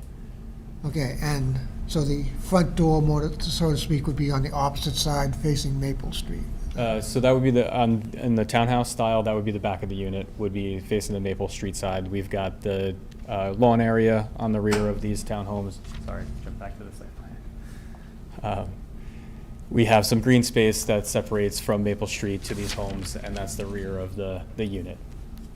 Okay, so, These units right here, these are the townhome units here, right, here, and here. I'm just trying to get a picture of which way, the garages will be facing the road, so the Yeah, Road opposite A. side. Yep. But the garage side will be your typical front of the home then, is that correct then? Correct. Okay, Yep. Yeah, so for these units here, those are very traditional layout, front entry garages is the exact terminology, meaning that the front of the home is where the garage door is and is where the front door is that you enter the dwelling. Okay. This is considered the rear of the home. And this is a very traditional layout like you see in most residential homes in townhomes. These units are what are typically traditionally referred to as a rear entry home. It's more just an architectural terminology, but the garage is on what we would normally call the back of the home, and the front of the home is where the front door is, and that's, I like to refer to it as the pretty side, if you will, but that's why it's facing this entrance here as well.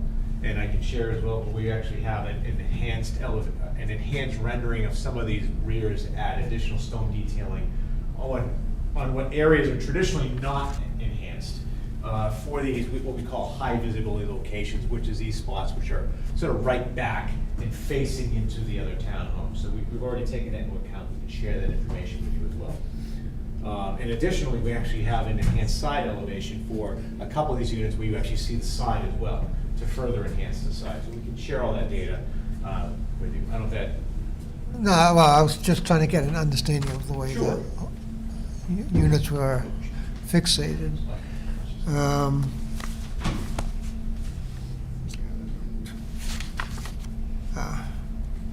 Okay.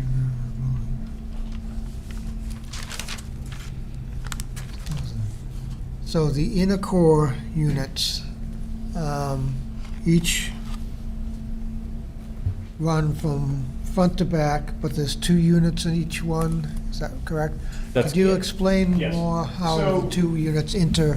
Sure. So this building is drawn as 1, 2, 3, 4, 5, 6 units. It actually has 12 total dwelling units Yep. contained therein. Each vertical stack of 4 floors in total contains 2 total units within there. In a traditional unit, you might see someone might have floor 1 and 2, and someone might have floor 3 and 4. In order to enhance the quality of the interior space and to accompany the fact that we want to have the tandem parking, we have broken those spaces out. So your first floor, so almost every floor has some sort of square footage associated with every unit.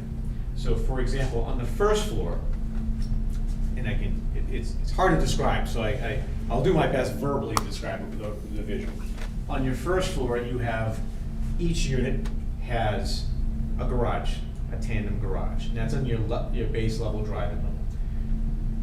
One unit will have a stairway that goes up 2 flights of stairs to your 3rd floor, and then interior, they have another stair that goes to the 4th floor. So that unit will have, completely owns the 4th floor, and on the 3rd floor, they own a portion of that floor. Some of it's their square footage, some of it is the square footage of the lower unit. On the lower unit, by the way, it's slide backwards here, so sorry for. That's okay. The lower unit, they'll have a small little foyer at ground level off of their garage.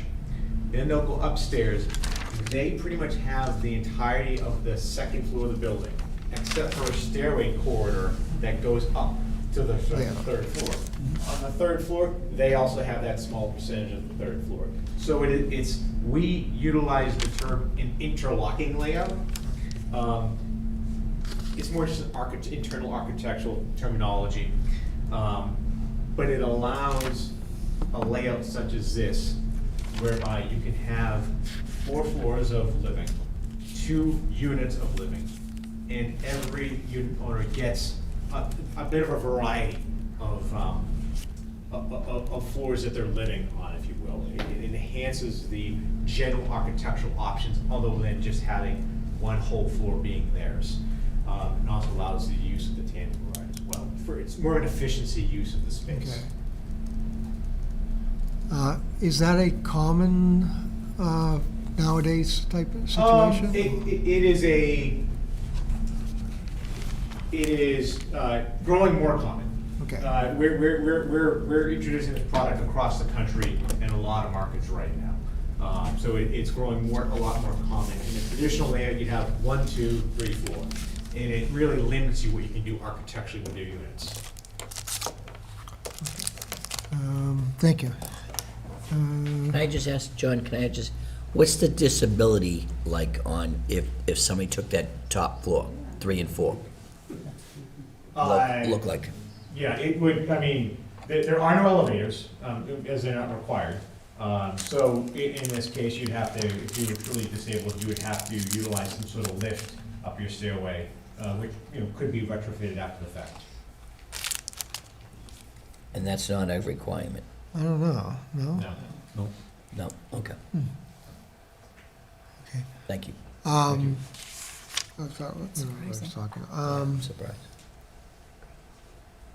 How far is it from the garage door to the roadway or the driveway, so to speak? How much space do you have outside of your building before you're actually into the street?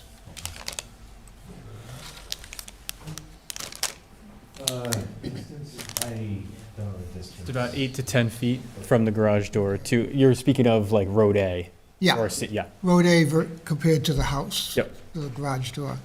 My thought on that idea was, if they have to swap cars, so the back car has to back out, and the front car has to then get out, do they have to then back out into the roadway in order to do that Yeah, reshuffling of cars? just like I did before I came here. Okay. Visitors, you have about 6 or 7 unassociated spots.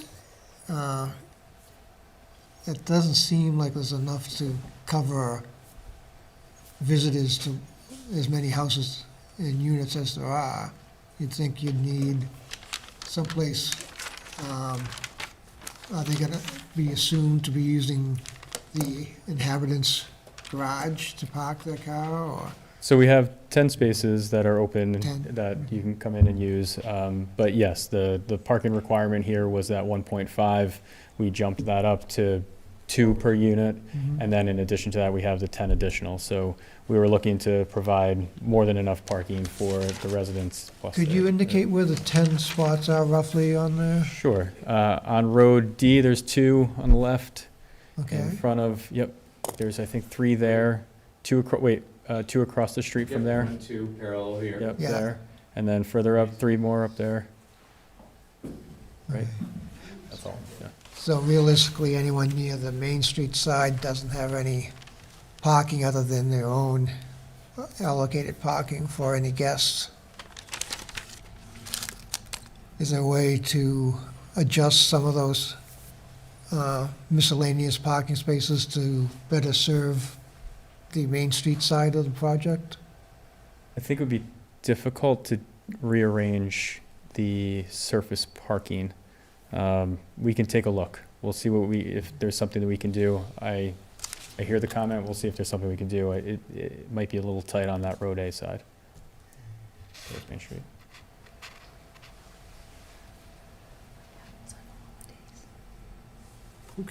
So on the case of the inner units then, the garage is on the roadside and the front door is on the opposite side then?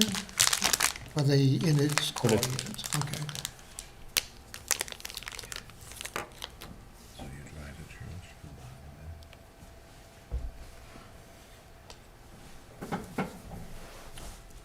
What's that say?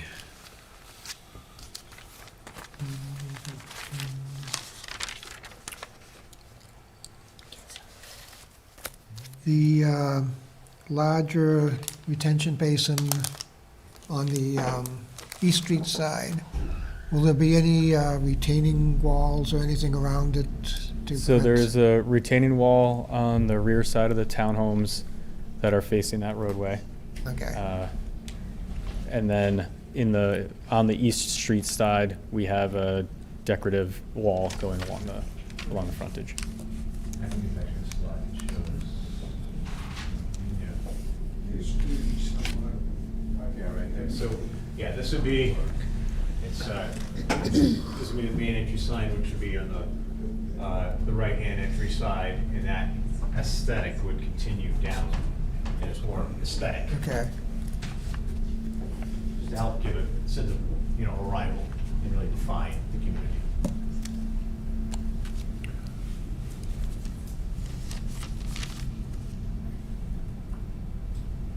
Okay, so there's no plan for any exit onto Maple Street, is that correct?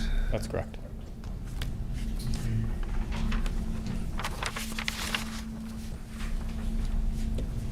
And was I correct in hearing that there's supposed to be one entrance, basically, yeah, and 2 exits? Is that how the plan was designed for him? There is one, the main entrance on East Street it's a full access entrance and exit, and then onto Main Street, it's exit only. Okay. Has there been consideration of right turn only signs for the entrances and exits rather than crossing traffic? At this time, there has not. We had started. See what happens with the peer review, they'll probably have Yeah. one, but. We did start with full access at both entrances, I should point out. Move to this design. I know I've routinely come out of that the public parking exit that'll be roughly opposite the East Street exit. And the traffic can back up there, so it's not gonna be that easy to get out and take a left, depending on how much traffic's coming out of the center and how much traffic's waiting to come down. And the same, it's even worse on the Main Street side.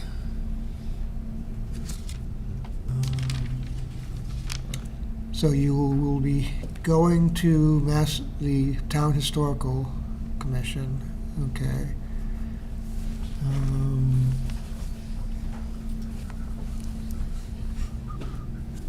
Already done that part of it. DOT requires.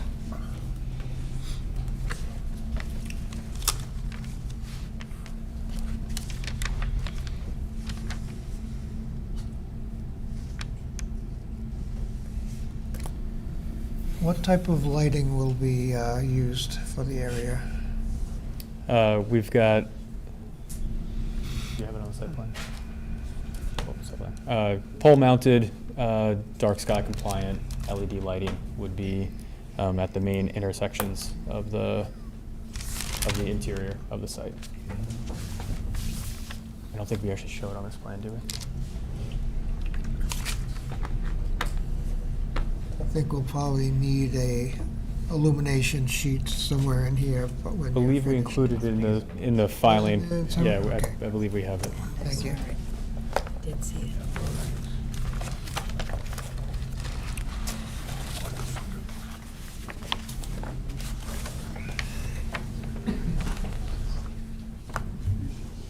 How many structures will be taken down on East Street? I couldn't exactly tell how many existing ones. Is it 2 buildings or the home and 2 other buildings? Is it?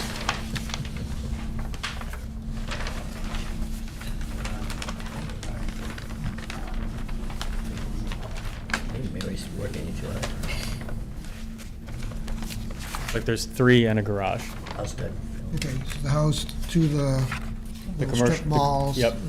And the garage of the house, okay. Clarifies that. We'll bring copies. Is there another house somewhere in the back? Kind of where the square is, the inside square? Yes, there is. That's coming down also? Correct.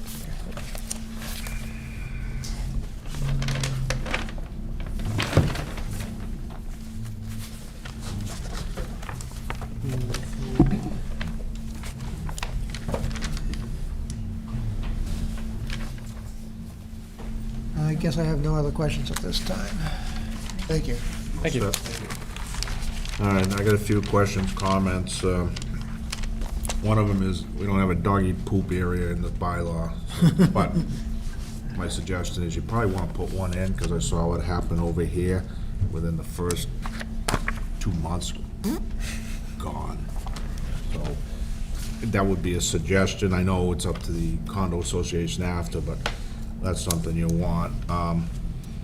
The bicycles I found interesting, 33 bikes. I don't think the people who own bikes are gonna leave them out and parked outside, so I don't know where that, I know what that is. It's this, I think it was the idea was a mid-rise. it's I our think it was the state idea. government telling Yeah. us, and how many people are actually gonna ride a bike to the train station? They'll probably keep it in the garage so it's safely. Yeah, and the other thing, I think, when we talked about distances, all comes down to how cheap you are. Some people walk a mile or 2 miles rather than pay the $5 to park, so,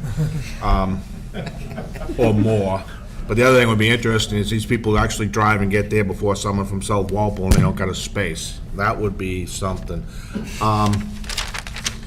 Now, you did the trash pickup. You can see that we had 2 comments from Carl and Pat about where the fire department, yeah, that needs to be in there.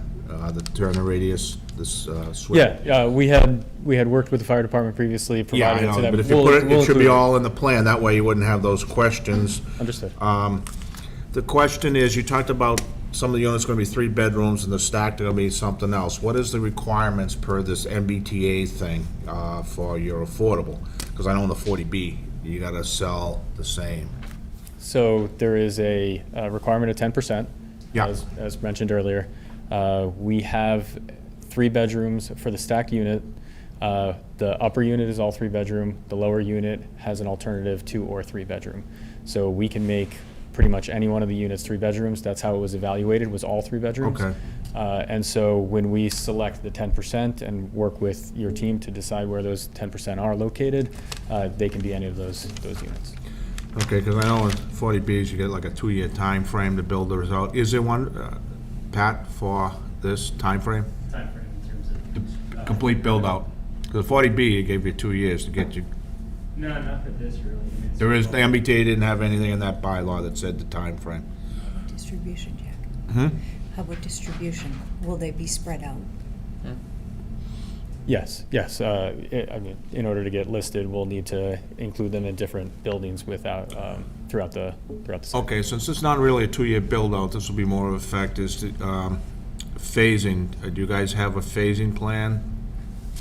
We will prepare the phasing. Yes, we do have a phasing plan. We did not provide it. We'll update and provide a phasing plan for the infrastructure as well as the building. Okay, because if you're gonna do a phasing plan, I know you may not build out all the units. Chances are you're gonna have all the civil work done Correct. and just have a blank space then. Okay. Yeah. Yeah, I mean, we would anticipate coming in here after demolition is complete and building all of the infrastructure, pretty much all in one fell swoop. And then from there, the home construction would commence around the same time as the infrastructure work, Yep. but would lag No. quite a distance behind completion of the roadway. The roadway, before the first unit is occupied, I would suspect every bit of roadway and basin and utilities are 100% complete and operational. Before the first unit is actually, occupancy permit is issued. Okay. Most of them else have been answered. Big question I have, and I haven't seen it yet, and to me, what's this one-way in only? Where'd that come from? The one way out. The one-way out? Yeah, so it was through a discussion with the fire department. It was basically accessing the site. I don't quite, So in order, the way that the discussion evolved was they need to make every turning movement possible within the site that any Okay. car would make without crossing the center line of any roadway. And oh, so- okay. All right, I didn't, Curbing is center line. everybody suggested, it didn't say. Well, you're doing what, if you don't have the, So curb yeah, cuts so to do it. essentially that's where all the pavers we're talking about, that's where those came from. That's where the one-way exit all right, came so from. this isn't because someone says, oh, it's only good to go one way in, it's because they can't make No, the turn. correct. Like, traffic didn't tell us that, for example. No, it was a discussion through working out the turning movements with the fire department. But it's still gonna be a double barrel all the way up, but you can't leave, right? You double barrel all the way up, you can leave, you can't enter. You can't come in. Yeah. You guys hiring a cop for the whole time? All right, so now I understand. If that had been in there, I wouldn't have asked the question. Someone said it's only one way, and I said, why? But that explains because of the crossing double lane then. Okay. Now, like I said, I think we got all the questions here. Now it's time for the audience. If you have a question or I comment, have one little quick question. You mentioned there is a place for the snow storage. Could you indicate, or show where it is on the plans? yeah, they're gonna do the, Or have you yet? It's not on there. Not on it yet, okay. Yeah, so just indicate it when you have it. Thank you. Joe Girl, come on. Be part of the team. They have a very good Welcome lighting. aboard. No peer pressure. So we had a larger area here, and then as we worked, we saw some areas up here. So we'll work on preparing it and shading the plan so that you can see it Okay. up close. okay. Now, all set, John? Yes. All right. Members of the audience, you have a question, comments, raise your hand, come up. We need your name and address for the record and what your question is, and who can answer it. My name is John Mortali. I live at 29 Maple Street.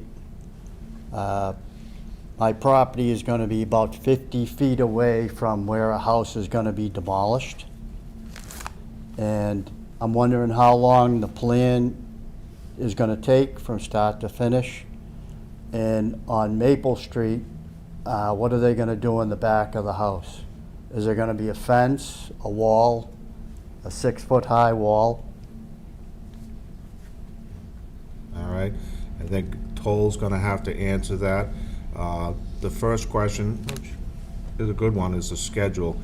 I'm not sure they know exactly what, but could you, next time, bring us a schedule on how, you don't have to put the exact date, but this is how that they understand what you're doing first, second, third, how it's being phased, so to speak. You know, you're doing A before B and so on. That would answer his question.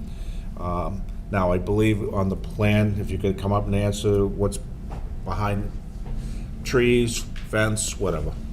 So it's mainly landscaping that's being proposed behind the units as well as along the side of the units. We're not proposing a 6-foot tall wall. So anybody that's living there can walk out to Maple Street and park their car there?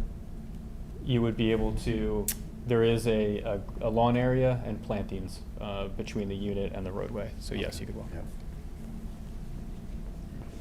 Can I make my statement now? Sure. So, I live at 29 Maple Street.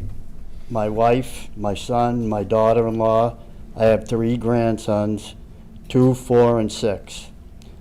Like I said, I'm gonna be 35 feet away from the construction site.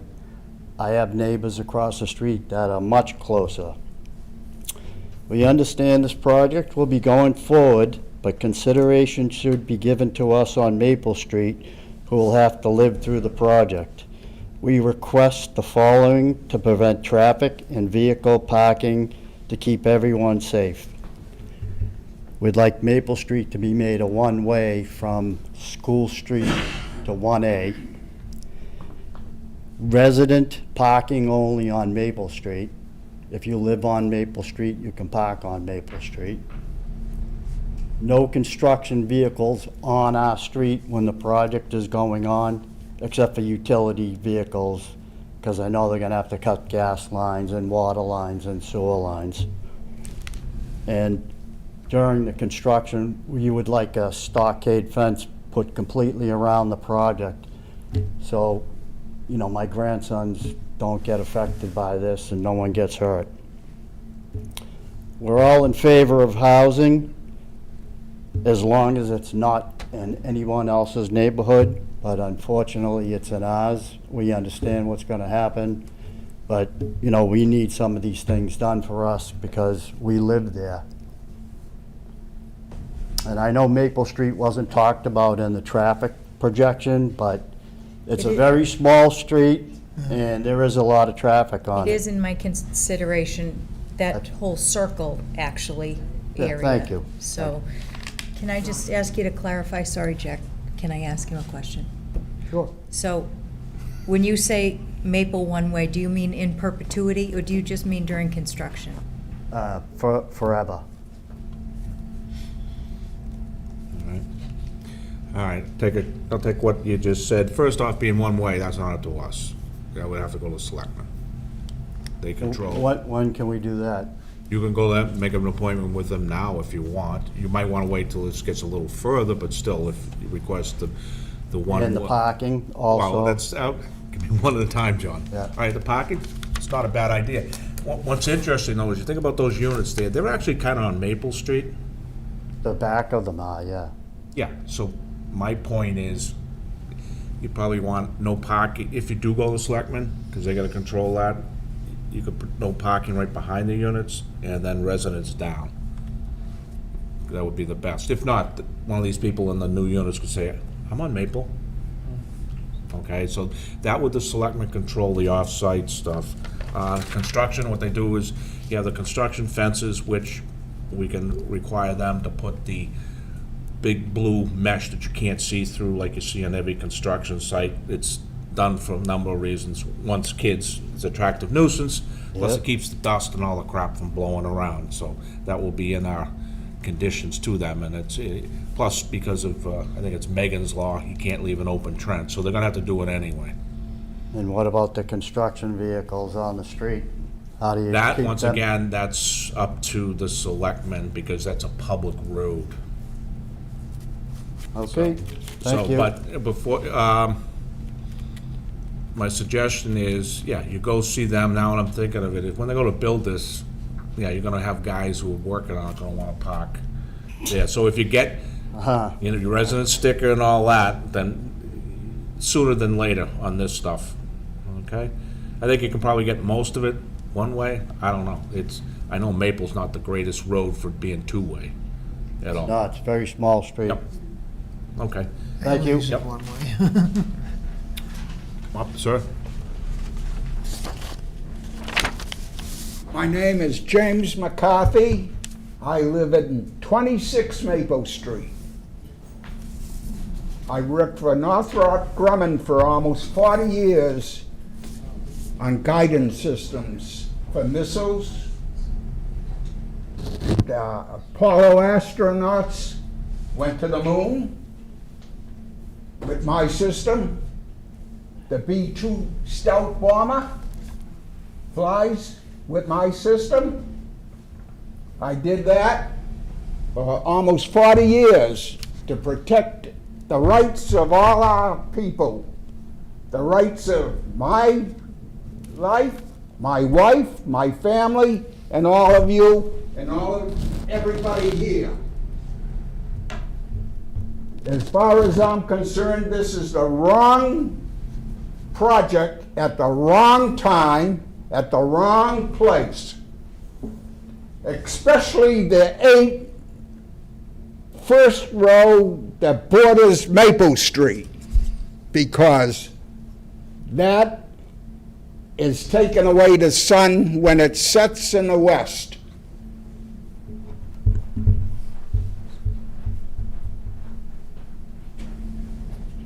As you can see, I'm here. The sun sets this way. It's going to block my property, and I object to that.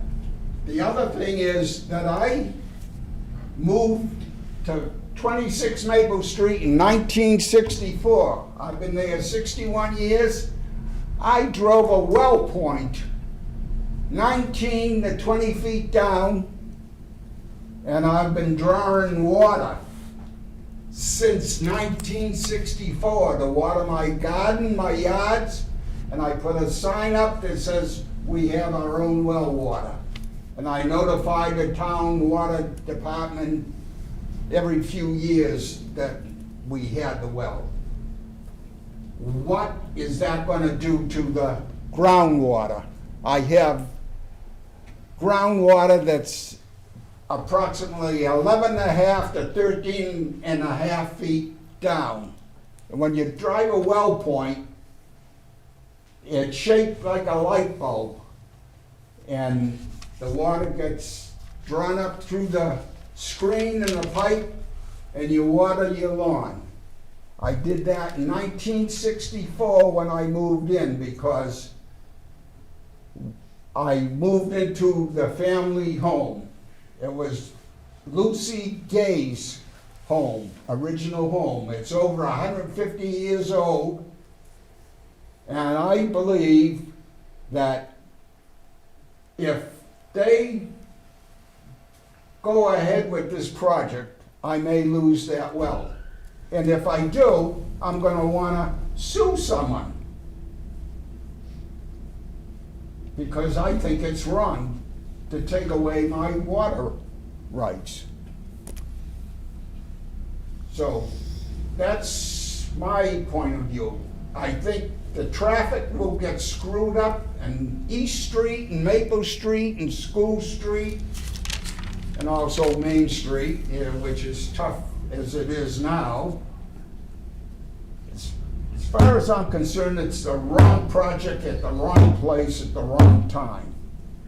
And growing up, my wife, my mother always said, do the right thing at the right time for the right reason. And I'm asking the board to do the right thing for the right reason right now. Thank you. Okay. Before you go, on your well points, I'm gonna, all right. You should go to the, come on, back, for your well, I understand what you're saying. You should probably go to conservation. They're gonna deal with all the drainage and everything that will affect your well. Correct, Carl? Yeah, they're gonna show, because they gotta drain the site, and you'll be able to determine, or at least they should be able to give you some answers on what. He did that very well. All right, you go to the, conservation meeting, because they're gonna deal with all the groundwater issues, all the stormwater issues. Yeah. That's where they should be able to tell you what can happen or what's not gonna happen. At the conservation Yes, commission. bring it up there, because they're dealing with everything below the ground and the water. That's next Wednesday. No, the 11th, yeah.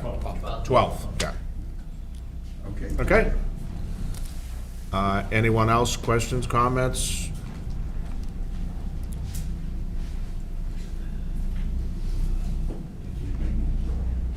Hi, my name is Cindy Sullivan. I'm at 14 Hanson Ave, which is the next street over from Maple, and I am also concerned about the traffic. We already are a cut-through street, I think even more than Maple. I worry about the trucks. I worry about, we have elderly people on the street. I worry, I'm concerned about the whole thing. Also, it's going to be huge. What about the schools? Can we handle this? These are 3 bedrooms. There are going to be children in there. What about our taxes?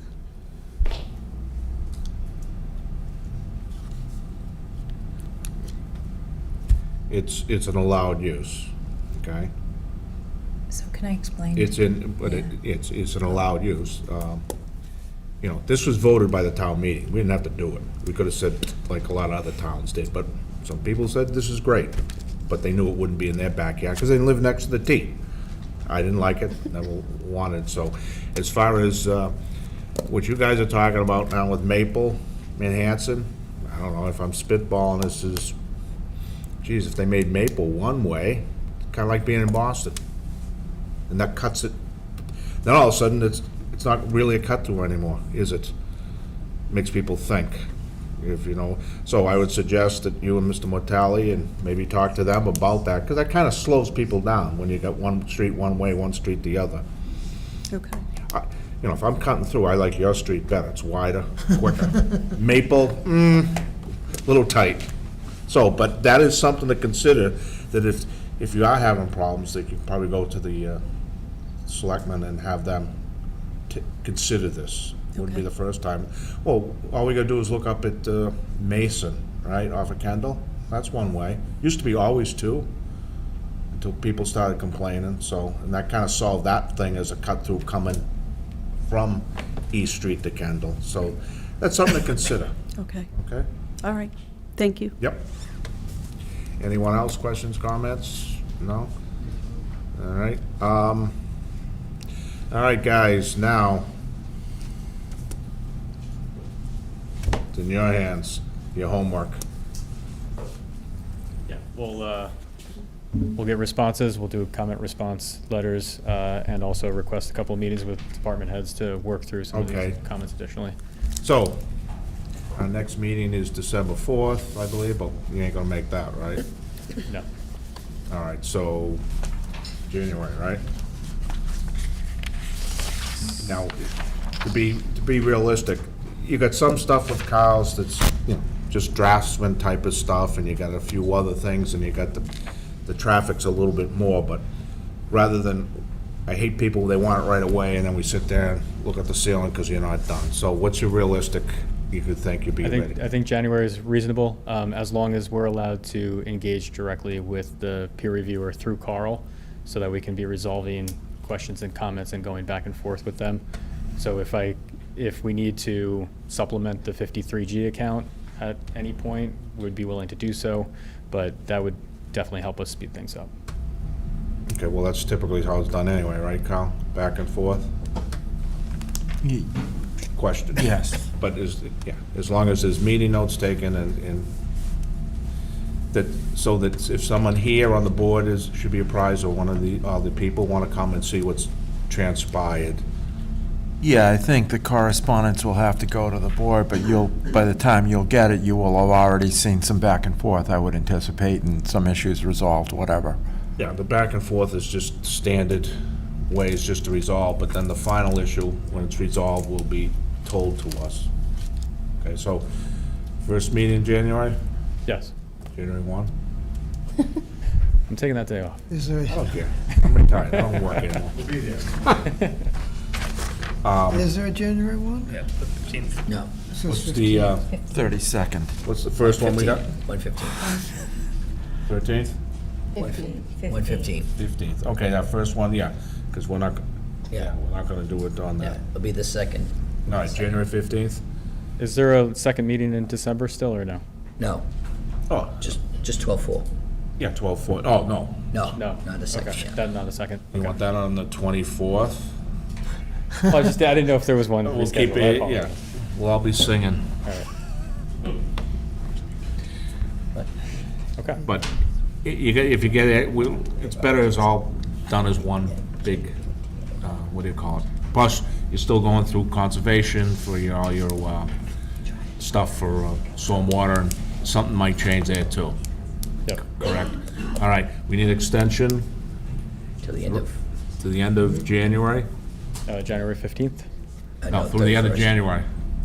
Because we're meeting on I'll give you the meeting date, you gotta give me extension first. That's how I need extension I request an extension. to the January To the 31st. January The end of 31st. January 31st. usually. Okay.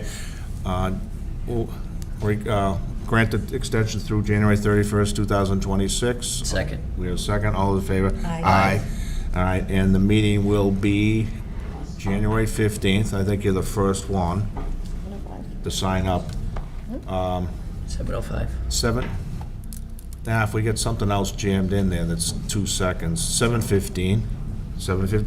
All right, there'll be no more notice. This hearing will resume on January 15th, 2026 at 7:15.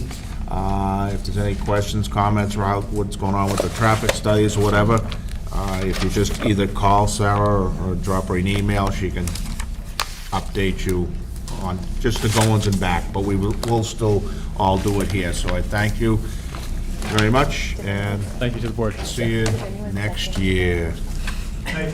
We second the extension. Thank you. You don't have to second No, anything, no, no. no, no, he just likes it, because he extended to 31st. Then he Make a motion to adjourn. decided to that, then now it's Second. determined. All in favor? Aye.